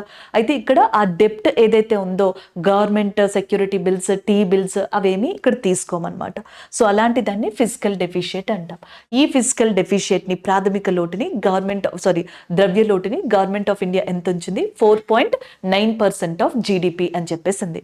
ప్రైమరీ డెఫిషియేట్ అంటే ఏంటంటే ఫిజికల్ డెఫిషియేట్ ఏదైతే ఉందో అది మైనస్ ఇంట్రెస్ట్ పేమెంట్స్ అని చెప్పేసి అంటాం అనమాట. సో ఇంట్రెస్ట్ పేమెంట్స్ ఏవైతే ఉంటాయో ఫిజికల్ డెఫిషియేట్లోంచి అది తీసేస్తే దాంట్లోంచి వచ్చేది మనకి ప్రైమరీ డెఫిషియేట్గా చెప్పడం జరుగుతుంది. సో ఇలా వివిధ రకాలుగా మనకి డెఫిషియేట్స్ అనేవి ఉంటాయి. సో ఫిజికల్ డెఫిషియేట్ మాత్రం ఎంతమని కుదిరించింది, 4.9% అని చెప్పడం జరిగింది అనమాట. గతంలో అది 5.6 కూడా ఉండడం జరిగింది. అది ఎంత తక్కువ ఎకనామికల్గా మనకు అంత మంచిది. అయితే దీన్ని ఎంతవరకైనా పెట్టుకోవచ్చా అంటే మనం 10%, 20%, 30% గవర్నమెంట్ ఇష్టమా అంటే కాదు. సో మనకి 2003లో ఒక చట్టాన్ని తీసుకొచ్చారు, FRBM చట్టం అని, physical responsibility and budget management act అంటాం. ఆ అబ్రివేషన్ ఇంపార్టెంట్. ఆ చట్టం ప్రకారం దీనికి కొన్ని లిమిటేషన్స్ ఉంటాయి. ఇంతవరకు మాత్రమే మనం ద్రవ్య లోటుని ఫిక్స్ చేయగలం. అంటే గవర్నమెంట్ ఆఫ్ ఇండియా ఇంతవరకు ద్రవ్య లోటుని తీసుకురాగలదు. అది దాటి గనక ద్రవ్య లోటుని పర్సంటేజ్ని చూపించింది అంటే అది ఒక కంట్రీ యొక్క ఎకానమీకి ప్రమాదం అన్నట్టుగా ఉంటుంది అనమాట. ఒక బోర్డర్ ఏరియాని మనం లైన్ అలా గీసుకుంటాం అటు ఇటు అని చెప్పేసి ఫిజికల్ డెఫిషియేట్ కూడా అంతే. ఒకవేళ FRBM యాక్ట్ లిమిట్కి మించి మాత్రం ఫిజికల్ డెఫిషియేట్ వచ్చే పరిస్థితి ఉంది అంటే మన దేశంలో ఆర్థిక పరిస్థితుల దృష్ట్యా అది కొంచెం మనకి నెగిటివ్ ఆస్పెక్ట్ అని చెప్పేసి చెప్పొచ్చు అనమాట. అలాంటిది. సో 2016లో అప్పట్లో ఉన్న ఆర్థిక సంఘం అధ్యక్షులు, ఫినాన్స్ కమిషనర్ ఎవరైతే ఉన్నారో చైర్పర్సన్ NK సింగ్ అని చెప్పేసి ఉన్నారనమాట. NK సింగ్ గారు పేరు మీద అంటే ఈయన పేరు మీదే ఒక కమిటీ ఏర్పడింది, NK సింగ్ కమిటీ అని చెప్పేసి. FRBM యాక్ట్ రివ్యూ కోసం అని చెప్పేసి 2016లో ఒక కమిటీని కూడా ఏర్పరిచారు. సో ఇలాంటి పాయింట్స్ కనుక చూసుకున్నట్టయితే అటు ఫిజికల్ డెఫిషియేట్ గుర్తుంటుందా, ఇటు కొంత కాన్సెప్ట్ అనేది మనకు వస్తుంది. అండ్ దాంతో పాటుగా నెక్స్ట్ ఈ ఎడిషనల్ పాయింట్ ఎబ్రివేషన్ ఏవైతే ఉన్నాయో అవి కూడా గుర్తుంటాయి. సో ఇది ఫిజికల్ డెఫిషియేట్ 4.9% ఆఫ్ జీడిపి ఉండాలని 2024-25 బడ్జెట్లో చెప్పారు. రెవెన్యూ లోటు 1.8%కి మించి ఉండకూడదు, 1.8% of GDP. Primary deficit 1.4% of GDP అని చెప్పడం జరిగింది. సో ఇది దీనికి సంబంధించిందండి. నెక్స్ట్ వన్ చూద్దాం. సో ఇప్పుడు మీకు కాన్సెప్ట్ తెలిసింది కాబట్టి ఇప్పుడు ఈజీ ఇది గుర్తుపెట్టుకోవడం. ఆ కాన్సెప్ట్ తెలియకపోతే కష్టమైపోతుంది. ఇప్పుడు చూడండి, సో మనకి రెవెన్యూ ఎక్స్పెండిచర్, రెవెన్యూ ఖర్చు అనమాట 37,09,401 కోట్లు. సో అది నెక్స్ట్ క్యాపిటల్ ఎక్స్పెండిచర్ అంటే మూలధన ఖర్చు ఎంత, సో 11,11,111 crores, 11,11,111 కోట్లు. అన్ని 1 వచ్చినాయి, అది ఈజీ అనుకుంటే గుర్తుపెట్టుకోవడం. నెక్స్ట్ టోటల్ ఎక్స్పెండిచర్ మొత్తం కలిపితే సో ఎంత ఉంది అనేది అక్కడ చూడొచ్చు, 48,20,512 crores. సో రెవెన్యూ రెసిప్ట్స్ ఆదాయాలు చూడండి, వచ్చిన ఆదాయం ఎంత రెవెన్యూది అయితే 31,000 crores దాకా ఉంది దాదాపుగా. అదే మూలధనం క్యాపిటల్ అయితే 78,000 కోట్లుగా ఉంది. టోటల్ కలిపితే 32,07,200 crores. దీనికి చూడండి, ఇప్పుడు డెఫిషియేట్ మీకు కనిపిస్తుంది. సో యాక్చువల్గా వచ్చేది ఎక్కువ ఉండి అండ్ ఖర్చు పెట్టేది తక్కువ ఉందనుకోండి, అప్పుడు సర్ప్లస్ అయ్యేది. కానీ ఈ బడ్జెట్లో చూడండి, ఖర్చు పెట్టేది 48,20,512 crores ఖర్చు పెడుతున్నాం. కానీ వచ్చేది ఎంత మనకి 32,07,200. సో ఏదైతే మనకి ఎక్స్పెండిచర్ ఎక్కువ ఉండి అండ్ రెసిప్ట్స్ తక్కువ ఉన్నాయో, ఆదాయం తక్కువ ఉండి ఖర్చు అనేది ఎక్కువ ఉందో, ఇదేమవుతుంది డెఫిషియేట్లోకి రావడం జరుగుతుంది అనమాట. సో ఇవి ఈ నెంబరింగ్ గుర్తుండాలి. జనరల్ డిస్కషన్లో కొన్ని పాయింట్స్ అవి ఒకసారి ప్రాక్టీస్ చేస్తే మీకు వస్తాయి. సో దాని తర్వాత నెక్స్ట్ వచ్చేటప్పటికి కాన్సెప్చువల్ పరంగా ఈ నోట్స్ దగ్గర పెట్టుకుంటే అది బెటర్. ఇక నెక్స్ట్ మనకి మెయిన్ ఏంటంటే డేటా. ఏ సెక్టార్కి ఎంత ఇచ్చారు, ఏమి ఇంపార్టెంట్గా గుర్తుపెట్టుకోవాలి, ఇప్పుడు డేటా అనేది చూద్దాం. సో నేను చెప్పాను కదా, నెక్స్ట్ మీరు డేటా రూపంలో గుర్తుపెట్టుకోవాల్సి ఉంటుంది అని చెప్పేసి. సో డేటా రూపంలో ఏం గుర్తుపెట్టుకోవాలి, నేను చెప్పాను ఎక్కువ న్యూమరికల్ వాల్యూస్ ఉంటాయి, నేమ్స్ ఉంటాయి, అవి గుర్తుపెట్టుకోవాలని. ఒకసారి ఇక్కడ చూడండి, గవర్నమెంట్ ఆఫ్ ఇండియాకి ఆదాయం, రెవెన్యూ, ఎస్పెషల్లీ ఈ రెసిప్ట్స్ రెవెన్యూ అనేది ఎక్కడి నుంచి వస్తుంది, ట్యాక్స్, పన్నుల రూపంలో కదా. సో దాంట్లో కొన్ని చేంజెస్ చూడండి. సో 0 to 3 lakhs వరకు కూడా జనరల్గా ఎవరైతే ఇన్కమ్ జనరేట్ చేస్తున్నారో, సంపాదిస్తున్నారో, వాళ్ళు ట్యాక్స్ పే చేయాల్సిన అవసరం లేదు, గవర్నమెంట్కి ఎలాంటి పన్ను కట్టాల్సిన అవసరం లేదనమాట. సో నెక్స్ట్ వచ్చేటప్పటికి 3 to 7 lakhs అయితే 5% పే చేయాలి, 7 to 10 lakhs అయితే 10% పే చేయాలి. వాళ్ళ యొక్క వార్షిక ఆదాయం, యాన్యువల్ ఇన్కమ్ 10 to 12 lakhs మధ్యలో ఉంటే 15%, 12 to 15 మధ్యలో ఉంటే 20%, గ్రేటర్ దెన్ 15 lakhs అయితే 30%. అదే ఎవరైనా ఫ్యామిలీ పెన్షన్ తీసుకుంటున్నారు అనుకోండి, సో ఇది వరకు వాళ్ళు యాన్యువల్గా 15,000 వరకు కూడా మనకి ట్యాక్స్ పే చేయాల్సి ఉండేది, అది 25,000 చేశారనమాట. అది ఒకటి. And next one, salaried employees ఎవరైతే ఉంటారో వాళ్ళకి స్టాండర్డ్ డిడక్షన్, అంటే ఒక కంప్లీట్ ఫినాన్షియల్ ఇయర్లో ఇంత అమౌంట్ అని చెప్పేసి పన్నుగా తీయడం జరుగుతుంది. అది వాళ్ళకి 50,000 నుంచి 75,000 చేశారు. సో ఇది అక్కడ పక్కన పెడితే, ఇదేంటంటే మనకి ఎలాంటి విధంగానైనా ఒక సంవత్సర కాలంలో ఆదాయాన్ని కనుక సంపాదిస్తే సో దీనికి ఇంత ట్యాక్స్ అనేది పే చేయాల్సి ఉంటుంది. అలా కాకుండా ఫ్యామిలీ పెన్షన్స్ రూపంలో కానీ, శాలరీడ్ ఎంప్లాయీస్గా కానీ అయితే సో ఇలా పే చేయాల్సి ఉంటుంది. సో ఫస్ట్ స్లైడ్ ఇది, మీరు డేటా రూపం, నేను డేటా అనాలిసిస్ అన్నాను కదా, సో దాంట్లో ఫస్ట్ ఇది గుర్తుపెట్టుకోవాలి. ఇక్కడ నుంచి క్వశ్చన్స్ అడుగుతారు, మ్యాక్సిమం నుంచి క్వశ్చన్స్ అడగచ్చు. అసలు ఉంది చూసారా, దీని నుంచి కూడా క్వశ్చన్స్ అడగచ్చు. ఎక్కువ మంది ఇండియాలో మోర్ ప్రాబబ్లీ ఎక్కువగా ఈ 3 to 7 lakhs మధ్యలో ఎర్న్ చేసే వాళ్ళు చాలా మంది ఉంటారు. సో కాబట్టి ఈ 3 నెంబర్స్ మాత్రం ఖచ్చితంగా గుర్తుండాల్సిన అవకాశం ఉందన్నమాట, అది చూసుకోవాలి. సో నెక్స్ట్ స్లైడ్ చూద్దాం. సో ఇంకొక ట్యాక్స్ వచ్చేటప్పటికి ఏంటంటే మనకి కస్టమ్స్ డ్యూటీ అనమాట. సో కస్టమ్స్ డ్యూటీ మీద కూడా మనకి ట్యాక్సెస్ ఏవైతే ఉంటాయో కొంతవరకు మనకి చేంజెస్ అనేవి తీసుకొచ్చారు. సో ఇక్కడ జనరల్గా చూడొచ్చు, 3 more క్యాన్సర్ మెడిసిన్స్ ఏవైతే ఉంటాయో సో వాటికి సంబంధించి కస్టమ్ డ్యూటీస్ ఉంటాయి కదా, సో వాటిని ఫుల్గా మనకి నలిఫై చేశారనమాట. Fully exempted 3 more cancer medicines from custom duties అనేది మనకి ఇక్కడ మెయిన్ ఇంపార్టెంట్గా చెప్పొచ్చు. సో దీనివల్ల ఏంటంటే ఎఫోర్డబుల్ మెడిసిన్స్ ఏవైతే ఉన్నాయో సో అవి మనకు ఎక్కువగా బెనిఫిషియరీ, లబ్ధి పొందే అవకాశం ఉంటుంది. ఈవెన్ మొబైల్ ఇండస్ట్రీలో కూడా కస్టమ్ డ్యూటీస్ ఏవైతే ఉంటాయో 15% వరకు కూడా తగ్గించడం జరుగుతుంది. సో దానివల్ల అది కూడా లాభం ఉంటుంది. అసలు ఈ ట్యాక్సెస్ అనేవి మనకి ఈ స్లాబ్స్ ఏవైతే ఉన్నాయో చిన్నగా చేంజ్ అవ్వడం వల్ల, అంటే గవర్నమెంట్కి మనం చెల్లించే పన్నులు, అది ఇన్కమ్ ట్యాక్స్ రూపంలో కావచ్చు, లేదా ఏదైనా వస్తువు కొని కస్టమ్స్ రూపంలో కావచ్చు, సర్వీసెస్ ద్వారా కావచ్చు, ఏదైతే పే చేసేది ఉందో సో దాంట్లో కొన్ని పెంచడం, కొన్ని తగ్గించడం ద్వారా సో గవర్నమెంట్ ఆఫ్ ఇండియాలో, సో లేకపోతే మన ఇండియన్ కంట్రీలో కొన్ని ఫీల్డ్స్ లాభపడతాయి, కొన్ని ఫీల్డ్స్ నష్టపోతాయి. ఆ లాభపడేవి అండ్ నష్టపోయేవి మనం గుర్తుపెట్టుకోవాలి. ఒకసారి ఆ లిస్ట్ చూద్దాం. సో బెనిఫిషరీస్ ఇలా ఉంటాయి. మెడిసిన్స్, నేను మీకు ఇందాక స్లైడ్ చూపించాను కదా, సో మనకి క్యాన్సర్ మెడిసిన్స్ 3 మెడిసిన్స్ మీద ఫుల్గా కస్టమ్ డ్యూటీస్ అనేదాన్ని ఎగ్జంప్షన్ ఇవ్వడం జరిగింది. మొబైల్ ఇండస్ట్రీలో మనకి బేసిక్ కస్టమ్ డ్యూటీ BCD అనేది సో మనకి టోటల్గా మొబైల్స్ మీద 15% వరకు తగ్గించడం జరిగింది. నెక్స్ట్ వన్, డొమెస్టిక్ వాల్యూ అడిషన్లో గోల్డ్కి 6% ఎగ్జంప్షన్ ఇచ్చారు, ప్లాటినంకి 6.4%. నెక్స్ట్ వచ్చేటప్పటికి మెరైన్ ఎక్స్పోర్ట్స్, అంటే మత్స్య రంగానికి సంబంధించినవి, ఫిష్ కావచ్చు, ఫిష్ ఫీడ్ కావచ్చు, ఇవన్నీ కూడా. సపోర్ట్ ఎనర్జీ ట్రాన్సాక్షన్స్, అంటే సోలార్ సెల్స్ ఉంటాయి చూసారా, ప్యానెల్స్, అలాంటివి. స్ట్రాటజిక్ సెక్టార్లో 25 క్రిటికల్ మినరల్స్కి కస్టమ్ డ్యూటీస్కి సంబంధించి కొన్ని చేంజెస్ చేశారు. క్రిటికల్ మినరల్స్ అంటే ముఖ్యంగా మనకి ఇట్లానే సోలార్ ప్యానెల్స్ లాంటివి కావచ్చు, లేకపోతే అట్లాంటి సెమీ కండక్టర్కి సంబంధించిన ఏమంటారు సిస్టమ్స్ కావచ్చు, వాటిని డెవలప్ చేయడానికి, like lithium, cobalt, earthen metals, వీటన్నిటిని క్రిటికల్ మినరల్స్ అంటాం. సో వీటన్నిటికీ కూడా మనకి కస్టమ్ డ్యూటీస్లో కొంత చేంజెస్ని, ఎగ్జంప్షన్ని తీసుకొచ్చారు. ఇవన్నీ కూడా ఇప్పుడు ప్రజెంట్ బెనిఫిషరీస్గా ఉన్న ఏమంటారు మెయిన్ ఫీల్డ్స్గా చెప్పొచ్చు అనమాట. అంటే బడ్జెట్ని ప్రవేశపెట్టినప్పుడు లాస్ట్ టైం కన్నా దీంట్లో కొన్ని ట్యాక్స్ మినహాయింపులు లేదా ఎగ్జంప్షన్స్, లేకపోతే కొన్నిటికి కంప్లీట్గా మినహాయింపు అనేది ఇవ్వడం వల్ల సో ఈ ఫీల్డ్స్లో మనకి ఏంటంటే ఎక్కువగా ఏమంటారు ఎకానమీ అనేది మనకి యాక్టివ్గా జరగడం కావచ్చు, దానివల్ల డెవలప్మెంట్ అనేది రావడం కావచ్చు, ఇవన్నీ జరుగుతాయి. ఇవి బెనిఫిషరీస్, ఇవి గుర్తుపెట్టుకోవాలి. సో ఇంకొకటి మీరు గుర్తుపెట్టుకోవాల్సిన డేటాలో బడ్జెట్ టీమ్ అన్నమాట. సో ఇందాకలా మనం చూసింది ఏంటంటే బడ్జెట్ యొక్క మెయిన్ గోల్ అది. సో అది ప్రయారిటీ దేనికి ఇచ్చారు అంటే 4 డిఫరెంట్ కైండ్ ఆఫ్ ఫీల్డ్, అంటే 4 సెక్టార్స్ ఏవైతే ఉన్నాయో ఇంపార్టెంట్ గ్రూప్ ఆఫ్ పీపుల్ ఎవరైతే ఉన్నారో ఆ నలుగురికి ఇచ్చారనమాట, 4 వర్గాలు అన్నట్టు. ఇక్కడ వచ్చేటప్పటికి ఏంటంటే మనకి డిఫరెంట్ ఆస్పెక్ట్స్ ఆఫ్ ఫీల్డ్స్గా చెప్పొచ్చు అనమాట. ఒకటి employment, 2 skilling, MSME, middle class. ఈ యూనియన్ బడ్జెట్లో మెయిన్గా లేదా వికాసిత్ భారత్లో మెయిన్గా సో వాళ్ళు టార్గెట్గా పెట్టుకుంది ఎంప్లాయ్మెంట్ అనేదాన్ని, స్కిల్లింగ్ అనేదాన్ని, ఎంఎస్ఎంఈ, మిడిల్ క్లాస్. ఎస్పెషల్లీ ఎంఎస్ఎంఈలో మీరు చూడొచ్చు.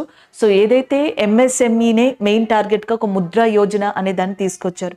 దాంట్లో ఇప్పుడు తరుణ్ ఏదైతే ఒక లోన్ కేటగిరీ ఉందో దాన్ని 10 lakhs నుంచి 20 lakhs దాకా కూడా ఇంక్రీజ్ చేయడం జరిగింది. సో మనకి జనరల్గా ముద్రా యోజనలో ఈ శిశు, కిషోర్, తరుణ్ అని చెప్పేసి ఉంటాయి. శిశులో 50,000 వరకు లోన్ ఇవ్వడం జరుగుతుంది, అలాగే కిషోర్లో 5 lakhs వరకు అండ్ తరుణ్లో 10 lakhs వరకు. ఆ 10 lakhsని 20 lakhs చేశారు. లైక్ ఎంఎస్ఎంఈ దగ్గర ఉద్యమ్ పోర్టల్ అనే దాన్ని తీసుకురావడం జరిగింది. సో ఇట్లాంటివన్నీ కూడా చాలా ఉన్నాయి. ఇవన్నీ కూడా వాళ్ళు ప్రయారిటీ ఇస్తున్నారు. ఇవి కాకుండా సో మనకి ఈ థీమ్ కాకుండా మీరు జనరల్గా చూడొచ్చు. సో యూనియన్ బడ్జెట్లో మెయిన్ ప్రయారిటీ ఏరియాస్ అక్కడ 4 గ్రూప్ ఆఫ్ పీపుల్ అనమాట జ్ఞాన్ అనేది.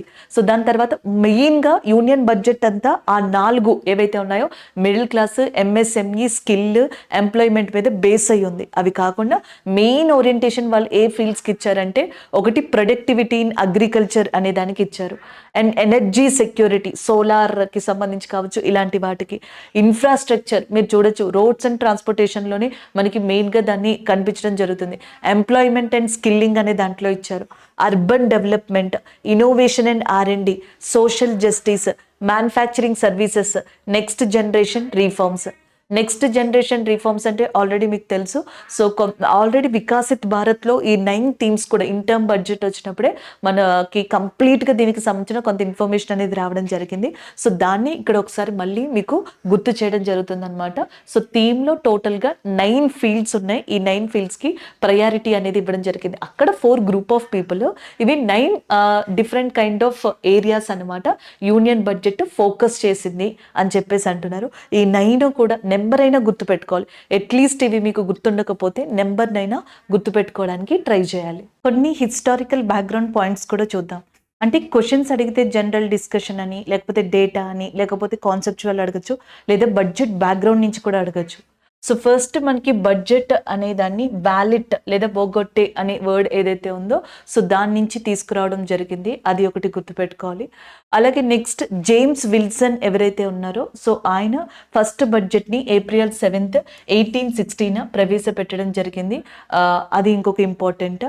And the next one R K Shanmukham Shetty. అసలు మనకి ఇండియాలో బడ్జెట్ని ప్రవేశపెట్టింది ఫస్ట్ జేమ్స్ విల్సన్నే.